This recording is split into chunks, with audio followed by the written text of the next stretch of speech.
Hello everyone, welcome to Jumbo IAS.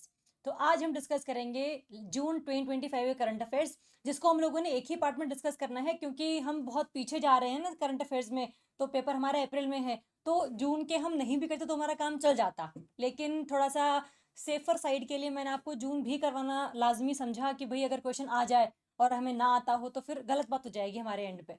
इसलिए हम जून भी करेंगे। थोड़ा सा हम इसको एक पार्ट में ही खत्म करने की कोशिश करेंगे। थोड़ा सा लेक्चर लंबा हो सकता है ये, बट थोड़ा सा उसको हम लोग बियर कर लेंगे सो दैट इसमें से अगर क्वेश्चन आ जाए तो हमारा गलत ना हो वो वाला।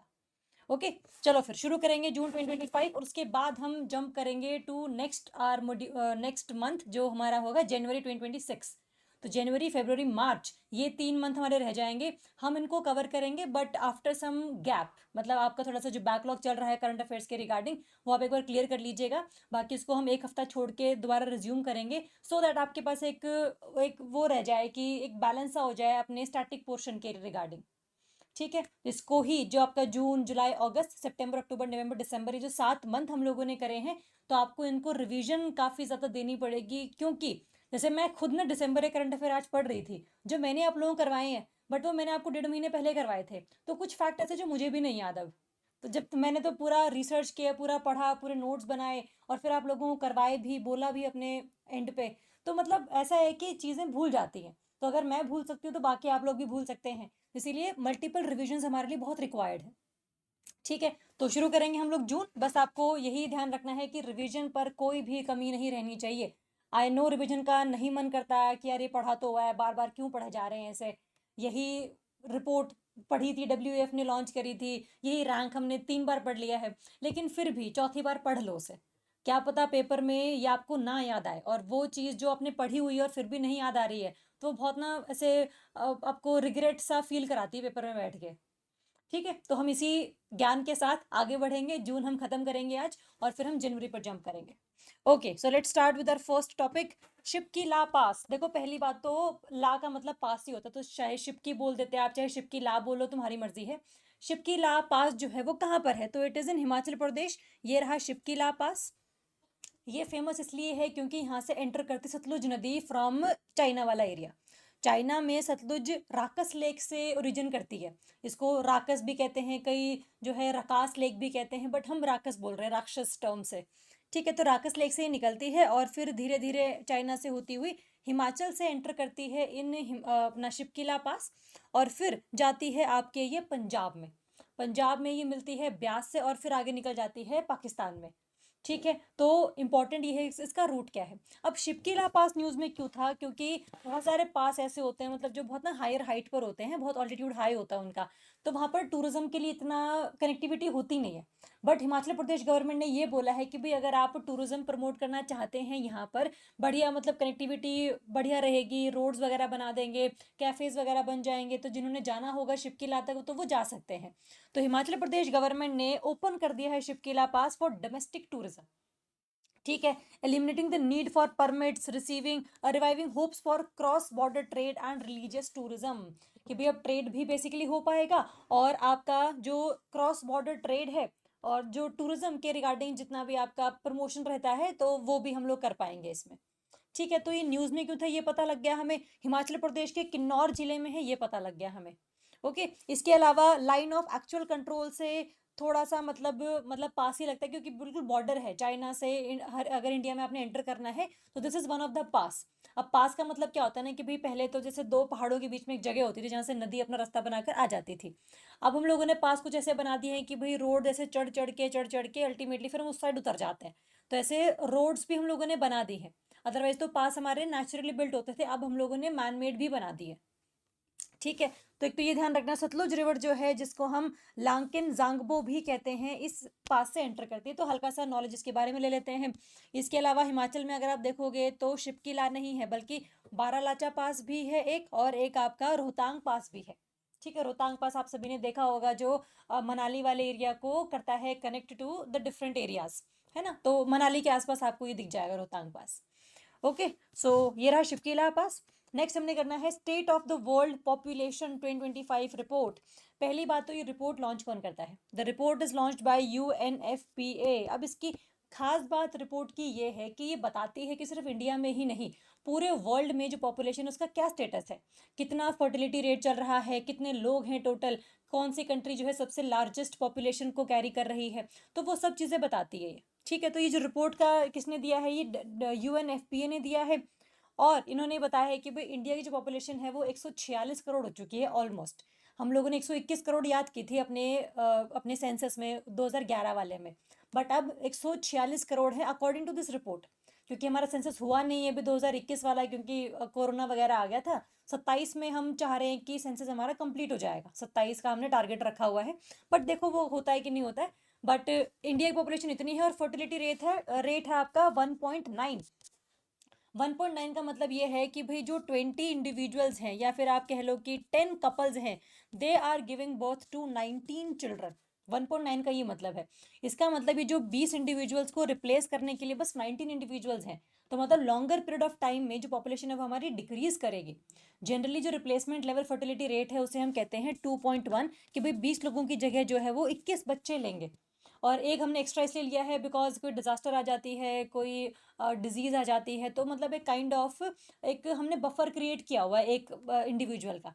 तो 2.1 से हम 2 पॉइंट नीचे आ चुके हैं, तो दिस इज शोइंग कि भाई फर्टिलिटी रेट हमारा डिक्रीज हो रहा है और पॉपुलेशन भी लॉन्गर पीरियड ऑफ टाइम में डिक्रीज होगी। ठीक है, पॉपुलेशन पूरे वर्ल्ड की है अराउंड 8.2 बिलियन, हम लोगों ने 7 बिलियन के आसपास पढ़ा है, बट अब ये 8.2 बिलियन हो चुकी है। फर्टिलिटी रेट जो है डेवलप्ड कंट्रीज में वो भी फॉल कर रही है। जैसे अब जापान, इटली, साउथ कोरिया, इन सबको लोगों तो इनकी तो 1.5 से भी कम है। तो आगे आने वाले टाइम में बहुत ही ज़्यादा पॉपुलेशन का जो डिक्रीज है वो देखने को मिलेगा इन डेवलप्ड कंट्रीज में। ठीक है, next is high fertility rate in fragile states, जैसे सब सहारन अफ्रीका है, जहाँ पर ऑलरेडी काफ़ी ज़्यादा एजुकेशन हाइजीन की कमी है, वहाँ पर फर्टिलिटी रेट थोड़ा सा ज़्यादा है। तो एग्जाम में क्वेश्चन अगर आ जाए स्टेटमेंट वाइज भी कि भाई ये रिपोर्ट थी, इसके क्या अल्टीमेटली फीचर्स थे, तो यही वाले बस आप याद कर जाना, क्योंकि यही मेन है। अब जो प्रॉपर फैक्ट्स है ना कि यार हर दिल्ली अपना इंडिया वाले एरिया में साउथ वाले एरिया से क्या फर्टिलिटी रेट है, या अफ्रीका के नॉर्दर्न पार्ट की क्या फर्टिलिटी रेट है, टोटल कितने लोग इसमें रहते हैं, तो ऐसे फैक्ट सारे आए हैं इसमें। प्रॉपर बकायदा एक रिपोर्ट आती है काफ़ी सारे पेजेस की, बट एग्जाम के परस्पेक्टिव से जो इंपॉर्टेंट है बस यही 5-6 फैक्ट्स हैं हमारे। ठीक है, चलिए, इसके अलावा जो 60% ऑफ वर्ल्ड पॉपुलेशन है वो आपकी 15 से 64 एज के ग्रुप में है, जिसका मतलब है डेमोग्राफिक डिविडेंड है। डिविडेंड का मतलब होता है प्रॉफिट, तो प्रॉफिट कौन देगा आपको, जो लोग काम कर सकते हैं। अब अगर ज़्यादा पॉपुलेशन बच्चों की या बूढ़ों की होगी तो अल्टीमेटली क्या होगा ना कि भाई डिपेंडेंट ज़्यादा है और कमाने वाले कम हैं। इसीलिए जो ये 16 से 64 साल का ग्रुप है ये कमाता है। तो अगर ये ज़्यादा है और डिपेंडेंट पॉपुलेशन कम है तो ये हमारे लिए अच्छी बात है। तो ये पूरे वर्ल्ड के लिए अच्छी बात है बेसिकली। ठीक है, इंडिया का स्टेटस है, India leads with this and India is one of the, not one of the, India is the largest population carrying country. China को वी हैव ऑलरेडी सरपास्ड, तो वो तो हम लोगों ने 3 साल पहले ही कर लिया था, अब तो बस हमने जो स्टेटस है वो मेंटेन करके रखा हुआ है। ठीक है, लाइफ एक्सपेक्टेंसी कि भाई कितना आप जिएंगे, कितना जी रहे हैं डजेंट मैटर, कितना जी सकते हैं, एक्सपेक्टेंसी कितनी है। तो मेल के केस में है 71 ईयर्स एंड फीमेल के केस में है 74 ईयर्स। तो 74 ईयर्स इसलिए है विमेन के केस में बिकॉज एनाटॉमिकल स्ट्रक्चर ऐसा है पूरी बॉडी का विमेन का कि वो ज़्यादा देर तक जीवित रहती है। है ना, तो ये सारे मतलब जैसे बुरी आदतें औरतों में थोड़ी सी कम होती हैं, जैसे तंबाकू, सिगरेट या फिर बीड़ी वगैरह, शराब वगैरह, थोड़ा सा मतलब कम कंजम्पशन है ना as compare to male population. तो वो भी इसमें फैक्टर एक प्ले करता है रोल। इसके अलावा बॉडी का स्ट्रक्चर ही ऐसा दिया है भगवान ने कि थोड़ा सा मतलब जो अपना एक आप कह लो कि बियरिंग कैपेसिटी है वो काफ़ी ज़्यादा है डिजीज़ के रिगार्डिंग भी। है ना, तो उन सब की वजह से अगर आप कभी भी एग्जाम में कोई स्टेटमेंट देखोगे भी लाइफ एक्सपेक्टेंसी ज़्यादा मेल की है फीमेल की नहीं है, तो आंसर विल बी लो। ठीक है, मतलब answer will be no. Expectancy की हम बात करें, अब जीते कितने हैं वो अलग बात है, वो डिपेंड करते हैं इंडिया में सेक्स रेशो क्या है, इंडिया का सोसाइटी कैसा है, इंडिया में कितना ज़्यादा एक आप कह लो कि सन मेटा प्रेफरेंस है या फिर ज़्यादा डिमांड गर्ल चाइल्ड की है, तो उन सब चीज़ों पर डिपेंड करेगा कि भाई कितना जीवित रहती हैं, रह सकती की हम लोग बात कर रहे हैं। कि मतलब जो सिचुएशन फीमेल्स मेल्स को मिलती हैं वही सिचुएशन अगर फीमेल्स को भी मिलेंगी तो अल्टीमेटली वो इतना जीवित रह सकती है। ओके, चलिए, नेक्स्ट हम बात करेंगे क्लाउड बर्स्ट की, क्योंकि क्लाउड बर्स्ट बहुत न्यूज़ में था जून के मंथ में, क्योंकि मॉनसून धीरे धीरे आ रहा था। और जो क्लाउड बर्स्ट है हिमाचल के कुल्लू में और शिमला वाले एरिया में वहाँ पर भी काफ़ी ज़्यादा देखने को मिला। तो क्लाउड बस्ट क्या होता है बस अपने को ये जानना है। क्लाउड बस्ट की डेफिनेशन जो है वो दी है IMD ने, इंडियन मेट्रोलॉजिकल डिपार्टमेंट, जो ये कहता है कि भाई अगर एक एरिया में, वो एरिया कितना है 20 से 30 किलोमीटर स्क्वायर का एरिया है, उस छोटे से एरिया में अगर एक घंटे में 100 सेंटीमीटर या 100 मिलीमीटर से ज़्यादा की रेन हो जाए, इसका मतलब वहां पर फिनोमिना हुआ है क्लाउड बर्स्ट का। क्योंकि क्लाउड बर्स्ट में ना बहुत सारा पानी एकदम से नीचे आता है और काफ़ी फ्लड्स क्रिएट करता है, फ्लैश फ्लड्स उनको हम लोग बोलते हैं। ठीक है, तो ये बेसिकली मिलते हैं आपको माउंटेनियस एरियाज में। ठीक है, लेकिन ये माउंटेनियस एरियाज में मिलते क्यों है, इसके पीछे ये रीजन है, ओरोग्राफिक रेनफॉल। ओरो का मतलब होता है माउंटेन, तो माउंटेन की वजह से जो रेनफॉल होती है उसे हम कहते हैं ओरोग्राफिक रेनफॉल। जैसे मान लो कोई भी ऐसी एयर है जिसके पास मॉइस्चर है और वो जो है फोर्सफुली अपलिफ्ट कर गई है to the top of mountain. ठीक है, अब अपने को पता है जो गर्म थोड़ी सी हवा है जो नीचे चल रही है, अगर वो ऊपर जाएगी तो वो ठंडी होगी, क्योंकि विद ऑल्टीट्यूड टेम्परेचर जो है वो कम होता जाता है, क्योंकि आपका हाइट के साथ तापमान कम होगा। और जो आपका ये गैस है, जो वाटर वेपर्स हैं, ये किस में कन्वर्ट होंगे, लिक्विड में कन्वर्ट हो जाएंगे। टेम्परेचर और कम कर दोगे तो ये आइस बन जाएगा, है ना। तो टेम्परेचर अगर कम होगा तो इन वाटर वेपर्स का क्या बन जाएगा, लिक्विड बन जाएगा, कंडेंसेशन हो जाएगी, मतलब वेपर्स इनटू लिक्विड कन्वर्ट हो जाएंगे। और कॉन्स्टेंटली जो है एयर आती जा रही है, कॉन्स्टेंट कंडेंसेशन होती जा रही है, कॉन्स्टेंटली जो है वो बादल बड़ा बड़ा बड़ा बड़ा बनता चला जा रहा है, और एकदम से जो है इतना ज़्यादा अप ड्राफ्ट ऑफ एयर है, मतलब इतनी तेजी से हवा नीचे से आ रही है कि भाई जो क्लाउड है उसको बियर नहीं कर पा रहा। इसीलिए क्लाउड में जितना भी पानी होगा एकदम से बहुत भारी होने की वजह से वो सारा पानी रिलीज कर देगा।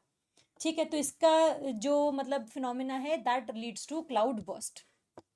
ठीक है, जितना ज़्यादा अपवर्ड एयर आएगी, जितना high updraft of air होगा, उतने ही चांसेस ऑफ क्लाउड बर्स्ट भी ज़्यादा होते हैं। इसीलिए जो पहाड़ थोड़े से ज़्यादा हाइट के हैं वहाँ पर क्लाउड बर्स्ट ज़्यादा होता है। जहाँ पर हाइट छोटी है ना, तो मतलब जैसे हवा ऊपर गई, थोड़ा सा बादल बनाए, बाकी नीचे भी उतर गई, तो मतलब ऐसे एक बैलेंस सा बना रहता है। लेकिन ऊपर जाने वाली जिसकी हाइट ज़्यादा होती है तो कॉन्स्टेंटली वेपर जाता रहता है, जाता रहता है, बादल बनते रहते हैं, बारिश होती रहती है। ठीक है, तो क्लाउड बर्स्ट कैसे होता है अपने को पता लग गया। तो माउंटेनियस एरियाज में ही क्लाउड बर्स्ट का फिनोमेना देखने को मिलेगा, क्योंकि ओरोग्राफिक रेनफॉल होती ही वहां पर है। ओके, इसके लिए जो NDMA है, नेशनल डिजास्टर मैनेजमेंट अथॉरिटी, जो कि एक स्टैट्यूटरी बॉडी है under national disaster management act 2005, उसके रिगार्डिंग सारी गाइडलाइंस हैं, जो भी अर्ली वार्निंग सिस्टम्स होने चाहिए, रिस्क जोन्स होने चाहिए, कम्युनिटी की अवेयरनेस हो, तो ये सारी चीज़ें। लेकिन फिर भी ना क्लाउड बर्स्ट को प्रिडिक्ट करना बड़ा मुश्किल है, क्योंकि ये बहुत ना सडन फिनोमिना है, क्योंकि नॉर्मली हवा चलती ही रहती है, बादल बनते ही रहते हैं मानसून में तो, लेकिन कौन सा बारिश क्लाउड बर्स्ट में कन्वर्ट हो जाएगा ये कहना बड़ा मुश्किल है। इसीलिए लोगों को हम थोड़ा सा प्रिपेयर रहने के लिए ही सलाह देते हैं, और खास करके आप ऐसी जगहों पर ना रहें जो बिल्कुल ही वैली के नीचे बने हुए हैं। ठीक है, बट अगेन जहाँ पर क्लाउड बस्ट होना होता है फिर वो होता है, तो बस हम अवेयरनेस ही क्रिएट कर सकते हैं कि भाई थोड़ा सा बच के रहना। ठीक है, इसके अलावा इवैक्यूएशन ड्रिल्स हम लोगों ने काफ़ी प्रोवाइड करवाई हैं लोगों को मॉनसून के आने से पहले ही, कि अगर मान लो क्लाउड बस्ट हो जाए तो आपने कैसे निकलना है वहाँ से, कैसे भागना है वहाँ से। बाकी रडार्स तो हम लोग यूज़ कर ही रहे हैं, उनको हमने इंस्टॉल भी किया है डिफरेंट रीजन्स में, जिनको हम डॉपलर वेदर रडार्स कहते हैं। जनरली ये होता है ना कि मतलब कितना पानी जो है ऊपर जा रहा है, कितना क्लाउड बन चुका है, तो रेडिएशंस निकलती हैं रडार से और अल्टीमेटली टकरा के वापस आती हैं, तो उनकी वेलोसिटी, उनकी स्पीड, ठीक है, तो वो मेजर करके हम बेसिकली पता लगाते हैं कि भाई कितना जो क्लाउड फॉर्मेशन है वो ज़्यादा हो रहा है, उसका रेट क्या है, स्पीड कितनी है, कितने टाइम में बादल का इतने से इतना हो गया, है ना। तो वो सारी जो चीज़ें हैं रडार बताता है बेसिकली हमें। चलिए नेक्स्ट हमने बात करनी है ग्लोबल एजुकेशन मॉनिटरिंग रिपोर्ट, पूरे वर्ल्ड में शिक्षा का, एजुकेशन का क्या हाल है, ये सब बताती है एक रिपोर्ट जो करता है यूनेस्को रिलीज। ये ध्यान रखेंगे, पेपर में क्वेश्चन आता है ग्लोबल एजुकेशन मॉनिटरिंग, क्योंकि एजुकेशन का काम किसका है, यूनेस्को का है। इंडिया का तो चलो है ही है, लेकिन पूरे वर्ल्ड में अगर आप यूनेस्को देखोगे तो उसका काम बेसिकली ये है। तो इन्होंने ये बोला है कि भाई काफ़ी सारे बच्चे स्कूल्स जा रहे हैं, लेकिन फिर भी जो लर्निंग आउटकम्स है वो निकल कर नहीं आते। मतलब बच्चा पूरे साल स्कूल गया लेकिन फिर भी उसको जो पढ़ाया जाता है वहाँ पर उसको वो याद नहीं है, याद नहीं है, या फिर उसने जो है बस क्लास में बस वो बैठा है, सुन ही नहीं रहा, या फिर उसको सुनता है तो वो याद नहीं होता। तो मतलब बहुत सारे रीजंस ऐसे हैं जिसकी वजह से जो एजुकेशन का स्टेटस है पूरे इंडिया में वो काफ़ी ज़्यादा बुरा है। और ग्लोबली भी 100 लड़कियों पर ओनली 87 बॉयज़ जो हैं वो उन्होंने अचीव किया है मिनिमम रीडिंग प्रोफिशिएंसी, मतलब गर्ल्स ज़्यादा जो है पढ़ने लिखने में आगे हैं। If you talk about 1 to 10 और 1 to 12th क्लास, और लड़के थोड़े से उसमें पीछे हैं।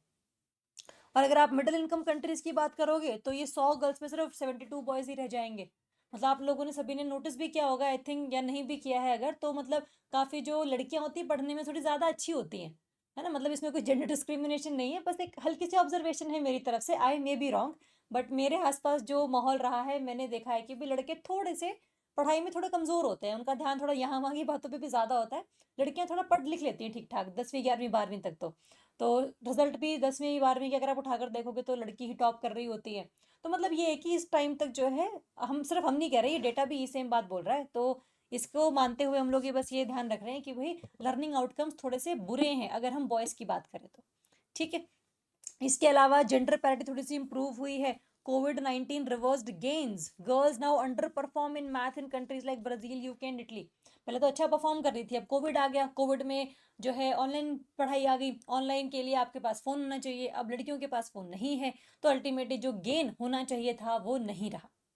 ठीक है, तो ये रिपोर्ट कहती है basically, not just for India का एग्जाम्पल, ये पूरे वर्ल्ड का एग्जाम्पल है ये। ठीक है, आप थोड़ा सा इमोशनल मत होना कि यार ये मतलब क्या ही पढ़ा रहे हैं हमें, ये डेटा, ये रिपोर्ट कहता है, मैं नहीं कह रही ये डेटा। ठीक है, अगर आपको नहीं अच्छा लग रहा तो बस टॉपिक को स्किप कर देना, बस ये याद कर लेना कि जो रिपोर्ट है वो पब्लिश कौन करता है, इतना कर लोगे तो भी हमारा काम चल जाएगा।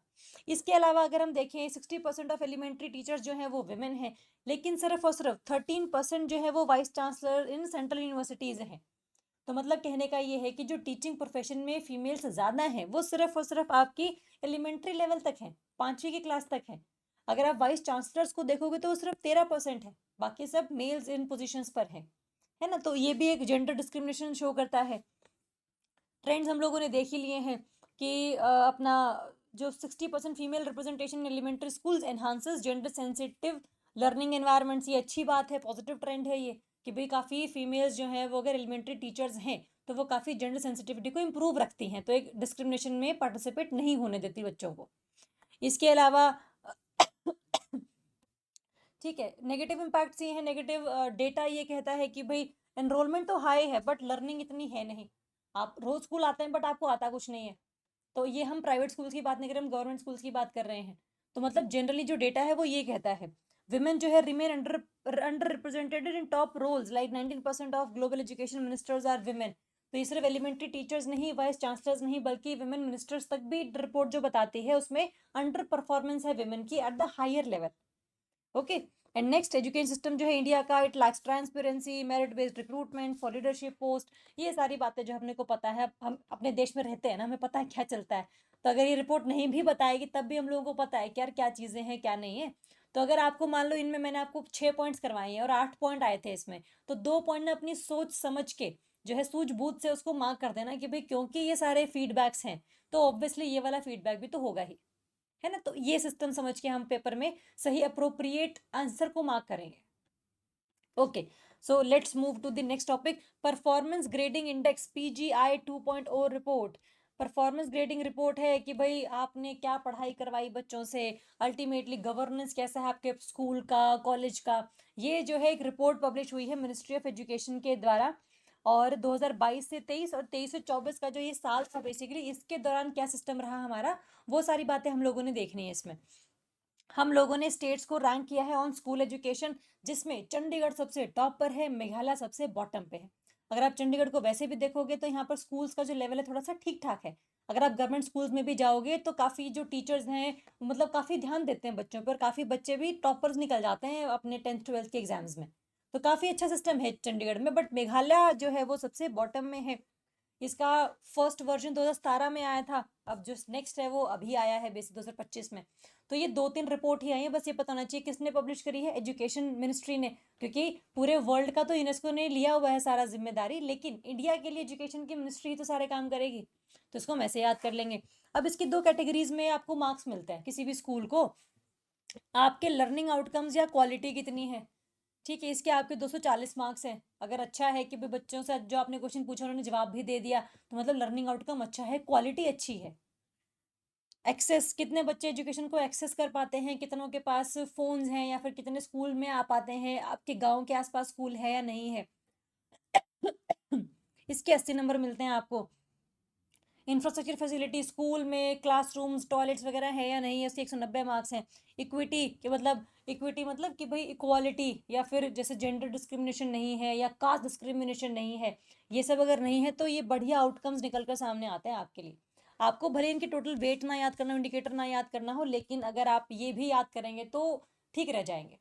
इसके अलावा गवर्नेंस मैनेजमेंट है, गवर्नेंस प्रोसेसेस, कि आपके स्कूल में कोई पॉलिटिक्स तो नहीं चलती है, टीचर्स जिस काम के लिए आए हैं वही काम करते हैं ना, तो वो बेसिकली ध्यान रखना है। टीचर्स एजुकेशन एंड ट्रेनिंग, कि जो आपको पढ़ा रहा है उसको खुद भी आता है कि नहीं आता है, क्योंकि बहुत सारे स्कूल्स में आपने देखा होगा, खास करके सरकारी स्कूलों में, कि एक ही टीचर है सभी सब्जेक्ट्स के लिए, उसी को मैथ दे रखा है, उसी को जो है +2 भी दे रखी है, उसी को 6 क्लास से भी पढ़ा रहे हैं, वही SST भी पढ़ा रहा है, तो सारे काम एक ही टीचर कर रहा है। तो ट्रेनिंग उसकी है या है नहीं है, उसने मतलब पढ़ाना सीखा भी है कि नहीं सीखा है, नहीं सीखा है तो क्या आपने उसकी ट्रेनिंग करवाई? तो ये सारी चीज़ें अगर आप ध्यान रखोगे तभी आपके स्टेट का या यूटी का जो एक परफॉर्मेंस रिपोर्ट है उसमें अच्छा नाम आएगा। तो ये जो 6 आउटकम है ये इंपॉर्टेंट है हमारे लिए, ठीक है। तो चाहे आप इसको LAIE ऐसे याद कर लो या फिर लाए से याद कर लो, मतलब जो एजुकेशन है वो एक झूठ है, सिखाते कुछ है और एक्चुअल लाइफ में होता कुछ है, ठीक है। तो अलाए ऐसे याद कर लेना इसको, अलाए, ठीक है। ये तो 4 ऐसे याद हो जाएंगे। और गवर्नेंस प्रोसेस और ट्रेनिंग गवर्नेंस है और ट्रेनिंग है, जीटी, जीटी रोड, ठीक है। जीटी रोड एक लाए है, जीटी रोड हरियाणा में है, कुछ भी ऐसा मतलब बना लेना, मैं मजाक कर रही हूँ ऐसे, लेकिन लाए तो आप याद कर लेना। गवर्नेंस है तो आपको गवर्नेंस प्रोसेस तो देखो वैसे याद हो जाएगा, और ट्रेनिंग वाला तो आपको वैसे ही पता होना चाहिए क्या, मतलब जो पढ़ा रहे हैं उनको खुद तो पता होना चाहिए क्यों पढ़ा क्या रहे हैं। तो ये 4 की दिक्कत आती है, मतलब मेरे केस में मुझे ऐसा लगता है कि मुझे ये 4 थोड़े से कम याद रहते, लेकिन अगर मैं इसको लाए से याद कर लूंगी, झूठ से याद कर लूंगी एजुकेशन को, तो मुझे याद रह जाएगा ये, ठीक है। चलिए, तो ये तो होगी सी कुछ खास बात।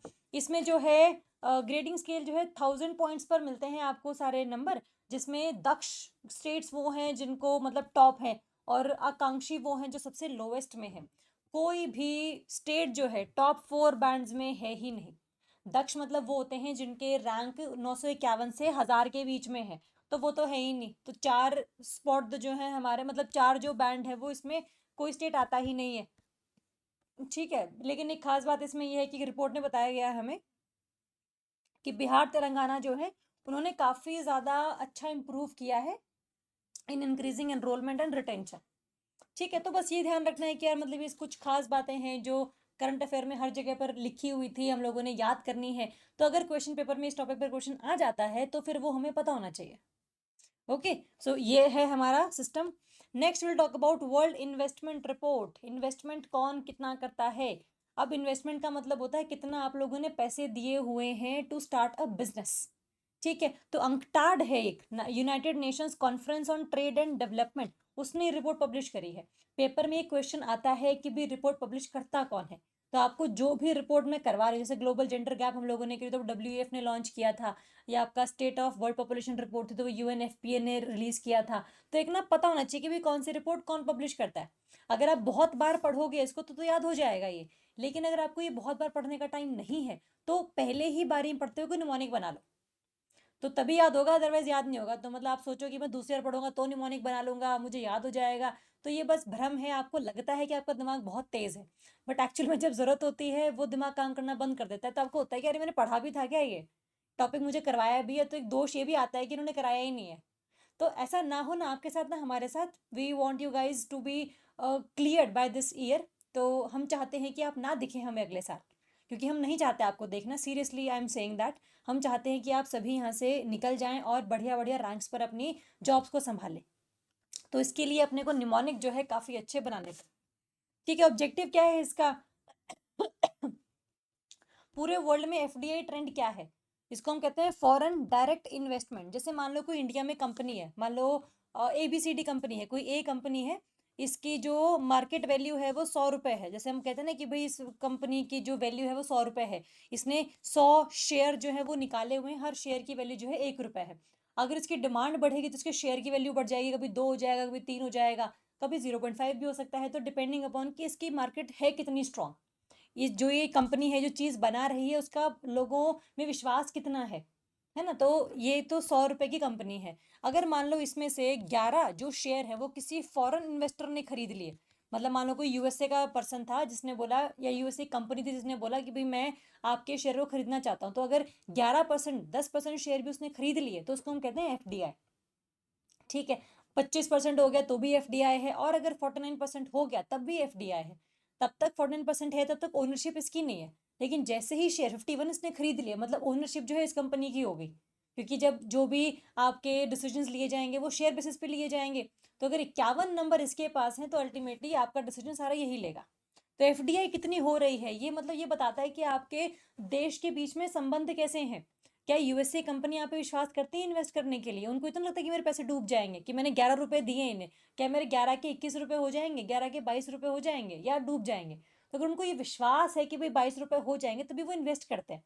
तो ट्रेड ऐसे ही बढ़ता है बेसिकली, है ना। तो ये दिखाता है ये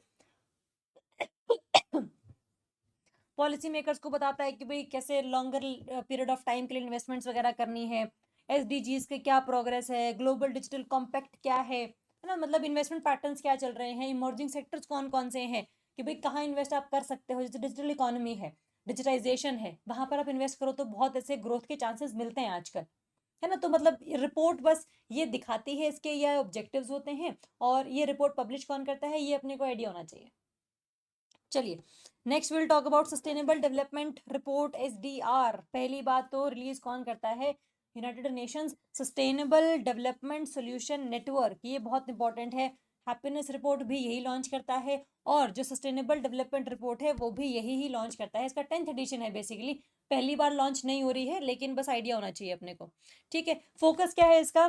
financing SDGs, sustainable developmental goals, 17 goals हैं टोटल, 169 टारगेट्स हैं। 2015 से लेकर 2030 तक हम लोगों ने इनको अचीव करना है। ठीक है, तो वो कैसे अचीव हम करेंगे? जैसे जीरो पॉवर्टी लेकर आना है, जेंडर गैप को भरना है, तो उसके लिए पैसे वगैरह चाहिए होंगे, वो कैसे होंगे by 2030। And reforming the global financial architecture, मतलब आईएमएफ, वर्ल्ड बैंक कैसे लोन देगा, या फिर किसको लोन देगा, कितने इंटरेस्ट रेट पर लोन देगा, तो ये सारा जो आर्किटेक्चर सा है वो अपने को थोड़ा देखना पड़ेगा। इसमें जो सस्टेनेबल डेवलपमेंट में टॉप रैंकर्स आए हैं, तो इसमें आप कहोगे तो टॉप रैंकर है इसमें Finland, then Sweden and then Denmark. आप ना कोई रिपोर्ट उठा लेना, इन सब में ना ये जो स्कैंडिनेवियन कंट्रीज हैं ये सबसे टॉप पर होती हैं। लेकिन कन्फ्यूजन तभी ज़्यादा होता है कि भाई आइसलैंड यहाँ पर भी टॉप पे था, आइसलैंड वहाँ पर भी टॉप पर है, तो कुछ ना कुछ आपको इसका निमोनिक फिर बनाना पड़ेगा। जैसे FSD है ये, तो सस्टेनेबल डेवलपमेंट रिपोर्ट है, तो SD जो है यहाँ पर भी है, SD यहाँ पर भी है ना। तो फर्स्ट SD, मतलब ऐसे आप F से फर्स्ट याद कर सकते हैं। ठीक है, तो फर्स्ट से फिनलैंड हो गया आपका, then Sweden and then Denmark. Sustainable development से आपको FSD याद हो गया। इंडिया कितने रैंक पर है? इंडिया जो है टॉप 100 में आया है पहली बार, 99th रैंक है हमारा। तो मतलब हम इससे भी बहुत खुश हैं कि भाई हम जो है सस्टेनेबल डेवलपमेंटल गोल्स को पूरा करने में कम से कम 90 कंट्रीज से तो आगे हैं। ठीक है, जिसमें से 55 कंट्रीज अफ्रीका की हैं, बट स्टिल। ठीक है, तो इंडिया का जो रैंक है वो 99th है। थोड़ा सा मतलब प्राउड की बात नहीं है, थोड़ा सा सार्कास्टिकली बोल रही हूँ मैं भी, लेकिन हाँ 99th रैंक, हम टॉप 100 में आ चुके हैं आज। ओके। नेक्स्ट है आपका अबाउट ग्लोबल ड्रॉट आउटलुक, कि भाई ड्रॉट क्या पड़ सकता है, या फिर क्या ड्रॉट्स के चांसेस हैं, बारिश कितनी हो सकती है, ह्यूमंस का इंटरफेरेंस कैसे है रेनफॉल पैटर्न को डिस्टर्ब करने के लिए, तो वो रिपोर्ट ये बताती है। ठीक है, global assessment of evolving drought trend impacts adaptation policies, ये सब पब्लिश किसने करी है? OECD ने। ये इंपॉर्टेंट है। Organisation of economic and cooperation development जो है, ये आपको पता होना चाहिए, OECD की ये रिपोर्ट है। ठीक है, आउटलुक इसकी अगर आप थीम देखोगे तो basically it gives the outlook like trends, impacts and policies to adapt a drier world, कि भाई अगर ड्रॉट पड़ गया तो आप कौन कौन सी क्रॉप्स लगा सकते हैं, क्या आपकी बॉडी अडेप्ट कर जाएगी उन क्रॉप्स के लिए। आप पानी कहाँ से लेकर आओगे? ग्राउंड वाटर तो खत्म हो चुका होगा, तो कनाल्स में से पानी लेंगे या ग्लेशियर्स मेल्ट करेंगे, तो क्या रहेगा सिस्टम सारा अडेप्टेशन का, वो सारे इसमें बताया गया है। वैसे ड्रॉट जो है वो 3 टाइप का होता है। वन इज मेटेरोलॉजिकल ड्रॉट, जिसमें जो है रेनफॉल कम होती है। एग्रीकल्चर ड्रॉट होता है जहाँ पर जिस जगह पर एग्रीकल्चर आप कर रहे होते हैं वहाँ पर सॉइल में मॉइस्चर कम हो जाता है ना। और एक होता है हाइड्रोलॉजिकल ड्रॉट, जिसमें जो है आपका रिवर्स का, लेक्स का, ग्राउंड वाटर का लेवल जो है वो काफ़ी चला जाता है नीचे। ठीक है, तो मीटेरोलॉजिकल रेनफॉल से संबंधित है, एग्रीकल्चर आपका एग्रीकल्चर सॉइल की मॉइस्चर से संबंधित है, और हाइड्रोलॉजिकल आपका रिवर लेक्स के डिक्लाइन ऑफ वाटर लेवल से है। ठीक है, तो बस ये ध्यान रखेंगे किसने पब्लिश करी है, ड्रॉट के क्या मायने हैं। कई बार इसमें ना मैच द फॉलोइंग में आ जाते हैं, तो ऐसे क्वेश्चंस जो हैं वो आए हुए हैं पहले। तो ज्योग्राफी इन्वायरमेंट को लेकर आप बहुत ऐसे सचेत रहना कि भाई ना किसी भी टॉपिक पे किसी भी फैक्ट पे क्वेश्चंस बना देते हैं। ठीक है, चलिए नेक्स्ट हम बात करेंगे SIPRI air book. SIPRI air book क्या कहती है, ये रिपोर्ट बेसिकली बताती है कि भाई किस कंट्री के पास कितने आर्सनल्स हैं, कितने न्यूक्लियर वेपन्स हैं, ठीक है, कितने इनके पास और आर्म्स एंड एम्यूनिशंस हैं। ठीक है, तो ये रिपोर्ट क्या कहती है कि भाई इंडिया के पास अब पाकिस्तान से भी ज़्यादा न्यूक्लियर वेपन्स हैं। पहले बताती थी कि भाई पाकिस्तान हमसे आगे है, but now India has surpassed Pakistan. ठीक है, बट हाँ चाइना से काफ़ी ज़्यादा कम है हमारे पास। एग्जाम में आएगा कि भाई इंडिया के पास कितने हैं, तो इंडिया के पास 180 हैं टोटल न्यूक्लियर वॉरहेड्स। और टॉप पावर्स की अगर आप बात करोगे तो रशिया के पास हैं 5459 के आसपास, और जो यूएसए है उसके पास 5177। तो ये आप कह लो कि 90% ऑफ पूरे वर्ल्ड के जो न्यूक्लियर वेपन्स इन दो कंट्रीज के पास हैं, और इन दो कंट्रीज की ही नहीं बनती है। तो या तो ये ऐसा होना कि दोनों आपस में दोस्त हैं, कभी चलाएंगे नहीं। दोनों के पास न्यूक्लियर वेपन्स हैं, दोनों की नहीं बनती है। दोनों ने अपनी अपनी ऐसे एक्सेस बना रखी कि भाई ईरान का साथ रशिया देगा, इसराइल का साथ यूएसए देगा। अब अगर कोई भी वॉर छिड़ रहा है तो फिर एक दो कंट्रीज के बीच का जो वॉर है वो वर्ल्ड वॉर 3 में कन्वर्ट हो सकता है। क्यों? क्योंकि इनके पास न्यूक्लियर वेपन्स हैं। और अगर इन्होंने एक बार न्यूक्लियर वेपन को लॉन्च कर दिया तो बाकी दूसरे देश तो चुप नहीं बैठेंगे, वो भी लॉन्च करेंगे। तो जो ये युद्ध चलता है ये कभी रुकता नहीं है फिर। तो जब ये रेडिएशंस फैलेंगी, ह्यूमंस की डेथ होगी, और सारा पानी जहर बन जाएगा, तब जाके ये रुकेंगे। तब समझ में आएगी बात कि भाई जिस चीज़ के लड़ रहे थे वो चीज़ थी ही नहीं कुछ। तो मतलब अभी के लिए अगर आप देखो तो काफ़ी ज़्यादा जो सिचुएशन है वो बुरी है। दो देश जो दुश्मन है आपस में, इनके पास सबसे ज़्यादा न्यूक्लियर वॉरहेड्स है ना। तो ध्यान रखेंगे। तो अगर आप डिप्लॉयड वॉरहेड्स को देखो या फिर टोटल इन्वेंट्री को देखो तो इसमें आपका रशिया सबसे टॉप पर है, और यूएसए जो है आपका 5177 पर है सेकंड नंबर पे। इसके बाद आता है आपका 600 पे यू है फ्रांस। सॉरी फ्रांस नहीं, चाइना है। तो आपका Russia, then USA, then China. 600 के बाद आता है आपका 290 फ्रांस, और फिर आता है आपका 225 पे यूके। तो इंडिया जो है वो टॉप 5 में नहीं है, ये ध्यान रख लें। टोटल इन्वेंट्री की बात कर रही हूँ मैं, टोटल की ही अपने को ध्यान रखनी है, इसके अलावा अपने को ध्यान रखनी भी नहीं है। ठीक है, तो टॉप कौन से हैं, इंडिया कितने नंबर पर है, 180 है इंडिया के पास। ठीक है, तो बस ये ध्यान रख लेंगे। इंडिया वैसे भी आपका 6 नंबर पर है ना, तो 6 पर है, टॉप 5 में नहीं है इंडिया। चलिए नेक्स्ट है गुजरात का लाखपर। लाखपर कह लो, लाखापर कह लो, तुम्हारी मर्जी है। तो लाखपर है बेसिकली ये इंपॉर्टेंट न्यूज में इसलिए था क्योंकि 5300 साल पुरानी जो ओल्ड अर्ली हड़प्पन सेटलमेंट है उसके कुछ अवशेष हैं जो इस कच्छ विलेज में मिले हैं गुजरात के। ठीक है, तो एग्जाम में साइट ये बहुत इंपॉर्टेंट है। ठीक है, तो लख पर है तो लाखों साल पहले के साइट्स मिले हैं यहाँ पे, तो इसका आप ऐसे याद कर सकते हैं, गुजरात का ये एरिया है। गुजराती लोग बस होते भी लाखों करोड़ों रुपए हैं, बिकॉज अगेन अपना बिजनेस कम्युनिटीज हैं, एग्रीकल्चर ज़्यादा लेवल पर नहीं है तो बिजनेस ज़्यादा है, इंडस्ट्री ज़्यादा है, तो काफ़ी इकोनॉमिक बैकग्राउंड अच्छा है पूरे स्टेट का। तो उससे याद हो जाएगा। ठीक है, first of its kind in Gujarat, buried directly in a pit with no markers और आर्किटेक्चर। पहले तो हम लोगों को जो भी साइट मिली है ना उसमें ये मिलता था कि भाई ये इस पर्सन का बॉडी है, इसके साथ कुछ गहने वगैरह रखे हुए हैं, है ना। तो उसके अलावा जो है इसमें पहली बार ऐसा मिला कि भाई कोई मार्कर्स नहीं है या फिर कोई आर्किटेक्चर वगैरह नहीं है। ठीक है, पॉटरी टाइप जो है वो चालकोलिथिक कल्चर का है, जहाँ पर मतलब जैसे हम बात करते हैं अपना इंडस से पहले वाला फेज जहाँ पर कॉपर एज आई थी। अब इंडस वाली तो हड़प्पा वाली तो ब्रॉन्ज एज थी ना हमारी, तो ये चालकोलिथिक वाला है, मतलब ओल्ड अर्ली हड़प्पन की हम बात कर रहे हैं। Sandstone and shale structures indicating plant construction है, सोशल ऑर्गेनाइजेशन है, बिल्कुल सही बात है। मतलब प्रॉपर एक प्लानिंग है, drainage pattern, road development, infrastructure, ये सब का बहुत अच्छा ध्यान रखा गया था।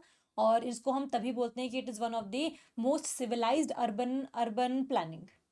ओके, चलिए तो ये एरिया बड़ा इंपॉर्टेंट है। Next is 16th finance commission. News में इसलिए है क्योंकि इनका एक पर्सन जो है वो हट गया है, उसकी जगह पर कोई और पर्सन आया था। अब ये तो नहीं याद करने की ज़रूरत है, बट इतना ज़रूर याद करना है कि जो फाइनेंस कमीशन 16th है उसको हमने काम क्या दिया है कि भाई तुम लोगों ने 1 अप्रैल 2026 से लेकर 31 मार्च 2031 तक किस तरीके से कौन से टैक्सेस किसके साथ शेयर होंगे। मान लो अगर सेंटर के पास 100 रुपए आए तो सेंटर ने 100 में से कितने पैसे स्टेट्स को देने, कितने पैसे स्टेट्स को देने हैं, कितने पैसे खुद रखने हैं, टैक्सेस वाले पैसे कितने देने हैं, तो वो जो एक शेयर है वो बताता है फाइनेंस कमीशन। फाइनेंस कमीशन जो है प्रेसिडेंट अपॉइंट करता है अंडर आर्टिकल 280, तभी हम कहते हैं कि it is one of the constitutional body, और जो ये बात बोलता है उसकी बात माननी पड़ती है। अगर नहीं मान रहे हैं तो पार्लियामेंट को बताना पड़ेगा कि मैंने इसकी बात इसलिए नहीं मानी। तो सेंट्रल गवर्नमेंट के पास ये जिम्मेदारी होनी चाहिए कि भाई ये बात इसलिए नहीं मानी जा रही है आपकी। ठीक है। अच्छा, न्यूज़ में था क्योंकि इनके जो श्री टी रविशंकर हैं उनको जो है अपॉइंट किया गया part time member of 16 finance commission, क्योंकि श्री अजय नारायण झा जो उन्होंने रिजाइन कर दिया था। बट हम उस पर नहीं जाएंगे, हम बात करेंगे इनके चेयरमैन की। डॉक्टर अरविंद पनागरिया हैं जो कि चेयरमैन है, नीति आयोग के फॉर्मर वाइस चेयरमैन रह चुके हैं। तो ये नाम बहुत इंपॉर्टेंट है, ये आर्टिकल 280 बहुत इंपॉर्टेंट है, ये ईयर बहुत इंपॉर्टेंट है कि रिकमेंडेशन जो है वो कितने सालों के लिए वैलिड रहेगी, कहाँ से लेकर कहाँ तक। ठीक है। चलिए। सॉरी। तो 16th फाइनेंस कमीशन है, 15th नहीं है, बस ये ध्यान लेना। नंबर के ऊपर भी कई बार क्वेश्चन पूछ लेते हैं, जैसे 15th फाइनेंस कमीशन का चेयरपर्सन कौन था, तो मतलब करंट अफेयर का पोर्शन नहीं है, या फिर आपका पॉलिटी का पोर्शन बन जाता है। चलिए। नेशनल टर्मरिक बोर्ड, हल्दी का बोर्ड बनाया गया है, headquarters of national turmeric board in Nizamabad Telangana. ये बहुत इंपॉर्टेंट है, टर्मरिक फार्मर्स की बहुत पुरानी डिमांड थी कि एक बोर्ड इस्टेब्लिश किया जाए जो बढ़िया इनोवेशन करे हल्दी में, या फिर इसको और कैसे बेटर करना है, कैसे इसकी प्रॉपर्टीज को और एनहांस करना है, तो उसके रिगार्डिंग कुछ मतलब ऐसे मतलब होना चाहिए सिस्टम सा। तो अभी तेलंगाना के निजामाबाद में इसको रखा है हेडक्वार्टर के तौर पर, जिसे हम टर्मरिक कैपिटल ऑफ इंडिया भी कहते हैं। मतलब काफ़ी सारी जो हल्दी है तेलंगाना का निजामाबाद जो एरिया है वो उगाता है, तभी बोर्ड की जो इस्टेब्लिशमेंट है वो भी यहीं पर ही की गई है। ठीक है। मिनिस्ट्रीज कौन कौन सी हैं? Ministry of commerce and industry है, आयुष, एग्रीकल्चर, फार्मास्यूटिकल, कोऑपरेशन, सारे ही हैं इसमें। मतलब ऐसा नहीं है कि भाई एक मिनिस्ट्री इज रिस्पॉन्सिबल, क्योंकि ट्रेड भी होना है हल्दी का, हल्दी हेल्थ में भी काम आएगी, है ना। तो आयुष इंडस्ट्री, एग्रीकल्चर तो चलो है क्योंकि एग्रीकल्चर करनी है हम लोगों ने हल्दी की। फार्मास्यूटिकल, इससे हमने ड्रग्स वगैरह भी बनानी है क्योंकि इसके पास anti bacterial, anti viral, anti fungal properties हैं। ठीक है। कोऑपरेशन मतलब फार्मर्स हैं तो ऐसे कोऑपरेटिव वाला भी थोड़ा सा हम ऐसे एंगल बना के चलते हैं कि भाई काफ़ी सारे जो लोग हैं वो मिलके काम कर रहे हैं, और कोई भी जो कंपनी छोटी सी है हल्दी वगैरह बनाने की, उसमें एवरीबडी इज ओनर, है ना। तो मतलब इस तरीके से आप याद कर लेना कि यार मतलब हल्दी के जो जो फायदे हैं, उन फायदों के हिसाब से जो मिनिस्ट्रीज हैं वो सारी इन्वॉल्व है। ठीक है। चलिए, next we have new FASTag based annual pass. जून 2025 में बेसिकली लॉन्च हुआ था, तो क्योंकि अब तो इसको बहुत टाइम हो चुका है, लेकिन फिर भी क्योंकि जून हम कर रहे हैं तो हल्का सा इस पर नज़र मार लेते हैं। 3,000 रुपए का जो है आपका पूरे साल का बनेगा for non commercial private vehicle, जिसमें कार, जीप, वैन ये सारी आएंगी। या तो आप 3,000 रुपए खर्च करना, या फिर आप 200 जो हाईवे ट्रिप्स हैं, अगर वो जो है आपका जो भी चीज़ जल्दी हो जाती है तब तक के लिए जो 3,000 वाला पास है आपका वैलिड रहेगा। ठीक है। तो हाईवे ट्रिप्स के लिए है ये। इसके अलावा जो NHAI है, या फिर आप इसको राजमार्ग यात्रा ऐप से भी एक्टिवेट कर सकते हैं। टोल पेमेंट थोड़ी सी कम हो जाती है क्योंकि जो मतलब जो टैक्सी ड्राइवर्स वगैरह हैं उनका काफ़ी एक मतलब कम हो जाता है पैसे वगैरह देना, तो ये इंपॉर्टेंट है। फास्टैग क्या हम सबको पता है कि यार मतलब गाड़ी के ऊपर एक वो ऐसे RFID टैग लगा होता है, रेडियो फ्रिक्वेंसी आइडेंटिफिकेशन टैग है, जो रेडियो वेव्स निकलती हैं स्कैनर में से और उसको स्कैन करती हैं, और आपका जो पूरा डेटा है वो उसके पास चला जाता है। अगर अकाउंट में पैसे होते हैं तो वो डंडी ऊपर उठ जाती है, और अगर पैसे नहीं होते तो फिर आपको कैश में देना पड़ता है क्योंकि आप ब्लॉक हो चुके हो, ब्लैक लिस्ट हो चुके हो। ठीक है। तो फास्टैग में बेसिकली जो वेव्स रिस्पॉन्सिबल हैं 2000 radio frequency identification tag, radio waves ध्यान रखनी है हमने। चलिए, नेक्स्ट इज ज्ञान पोस्ट सर्विस। इंपॉर्टेंट ये है कि भाई अगर आपने पोस्ट के थ्रू बुक्स भेजनी है, थोड़े से पैसे कम लग जाएंगे और बहुत जल्दी पहुंचाई जाएंगी, तो एक सर्विस शुरू करी है बाय इंडिया पोस्ट। ठीक है। To deliver educational books and socio cultural literature at affordable rates across India. Initiative है हर घर ज्ञान, हर सपने को उड़ान। ये एक इनिशिएटिव है bye department of post which comes under ministry of communication. ठीक है। तो अगर आज भी आपने कोई बुक्स भेजनी है पोस्ट के द्वारा तो वो जल्दी पहुंची जाएंगी और कम पैसे भी लगेंगे आपके। तो पार्सल को हम लोगों ने मार्क करना है कि भाई ये ज्ञान पोस्ट है, और फिर उसको जो इंस्पेक्शन है वो होगा पोस्टल ऑफिशियल्स के द्वारा, तो जो है उसको हम बहुत जल्दी भेज देंगे। इसके अलावा जो है आपके educational, social, religious, cultural content ही इसमें परमिटेड है। कोई मैगजीन आप कहो, एडवर्टाइजमेंट कहो, कमर्शियल पब्लिकेशंस करो, ये सब इसमें नहीं आएगा। ठीक है। तो इसमें जो है आपका एजुकेशन का बेसिकली ध्यान रखा गया है कि भाई लोग पढ़ सके ताकि जल्दी उनको कंटेंट मिले।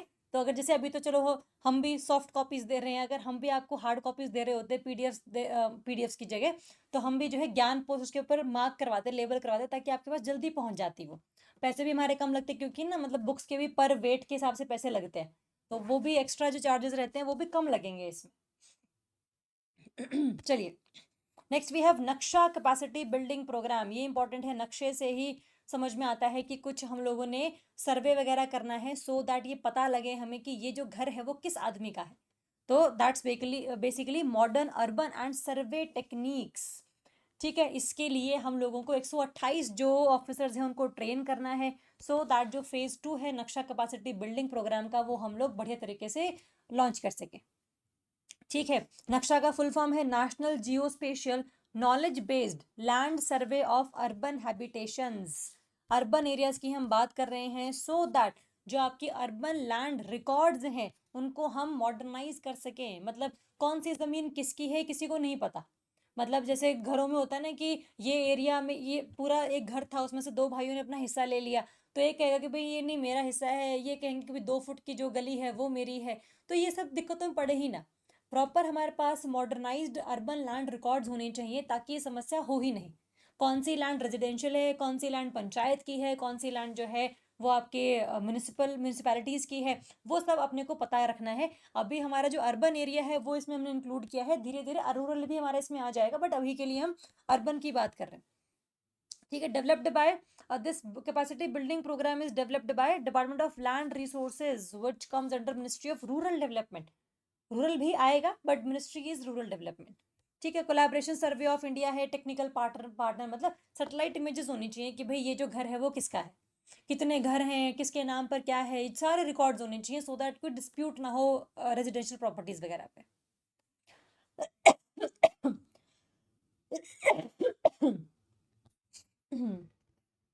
चलिए, इसके साथ ही हम नेक्स्ट टॉपिक करेंगे, training of trainers programmes, TOT programme है हमारा। हम बेसिकली बस ये चाहते हैं कि भाई जो भी पंचायत में लोग काम कर रहे हैं, जो पंचायत ऑफिसर्स बेसिकली काम कर रहे हैं, उनको ना पता हो कि भाई हम लोग अपने आप खुद से रेवेन्यू जनरेट कैसे कर सकते हैं। हमने कोई बॉन्ड पब्लिश करना है या फिर जो है हमने कोई और सोर्स इकट्ठा करना है पैसे इकट्ठे करने का, तो वो जो है basically to generate own source revenue, ये पता होना चाहिए। इसके लिए जो आपकी ट्रेनिंग है वो होगी। ठीक है, it is to strengthen panchayat capacity, panchayat के लिए है प्रॉपर ये, कि भाई कितना टैक्स लगाना है, कितने पैसे लोगों से लेने हैं, वाटर टैक्स है या गार्बेज कलेक्ट करने का टैक्स है, ये सारी जो चीज़ें हैं ये आपको थोड़ा सा पता लगानी पड़ेंगी।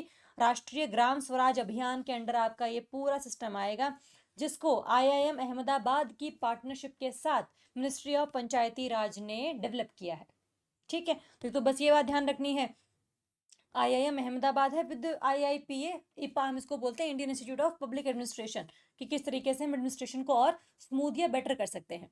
ठीक है, बिहेवियरल इंसाइट्स पे हमने फोकस करना है, strategic revenue planning, local innovations. बिल्कुल सही बात है कि मतलब जो भी आप जैसे कुछ ना ऑफिसर्स ऐसे होते हैं जो एक कार्यकाल में आते हैं और पूरे डिस्ट्रिक्ट की नक्शा बदल के रख देते हैं। मतलब उनके पास ये होता है ना कि मतलब पैसे थोड़े आए लेकिन उन्होंने ऐसी जगहों पर लगाए कि भाई सबका काम चल पड़ा, लोगों के पास एजुकेशन भी गई, लोगों की हेल्थ भी ठीक हुई, क्योंकि पैसा जो है जितना आया वो सारा लगा दिया गया है ना। तो पंचायत के पास भी यही हो कि भाई पैसा कितना आ रहा है, इसको हम और कैसे बढ़ा सकते हैं, हमने कहीं इन्वेस्ट करना है क्या, हमने किसी को लोन पे देना है जिसका हमें इंटरेस्ट आता रहे, बाद में लोन की अमाउंट वापस आ जाए हमारे पास। तो जो ऑफिशियल्स हैं वो किस तरीके से अपना रेवेन्यू को जनरेट करें, उसके लिए जो है ट्रेनिंग ऑफ ट्रेनर्स प्रोग्राम जो हम लोगों ने निकाला है, पंचायत के लिए है स्पेशली है। ठीक है। चलिए, नेक्स्ट इज सेवा से सीखें कैंपेन। ये इंपॉर्टेंट कैंपेन है क्योंकि 15 दिनों के लिए जन औषधि केंद्रों में आपने काम करना है, और जिससे कि जो आपकी मतलब जो यूथ वॉलंटियर्स उनको पता लगता है कि भाई दुनिया में, इंडिया में किस तरीके से पब्लिक डीलिंग करनी है। जन औषधि केंद्र बेसिकली क्या होते हैं ना कि मतलब ये जैसे कोई भी ड्रग वगैरह होता, ड्रग होता है ना, मतलब मेडिसिन, बेसिकली ड्रग वो वाला ड्रग नहीं, कोई मेडिसिन अगर होती है उसके पास, जैसे मान लो एक कंपनी है उसके पास ये लाइसेंस है कि भाई आप ना पैरासीटामोल बना सकते हो, आपके पास 10 साल का लाइसेंस है, आपने ये डेटा किसी के साथ शेयर नहीं करना है कि भाई ये ड्रग मैं बना कैसे रहा हूँ, लेकिन आपको 10 साल के बाद जो डेटा है वो शेयर करना पड़ता है।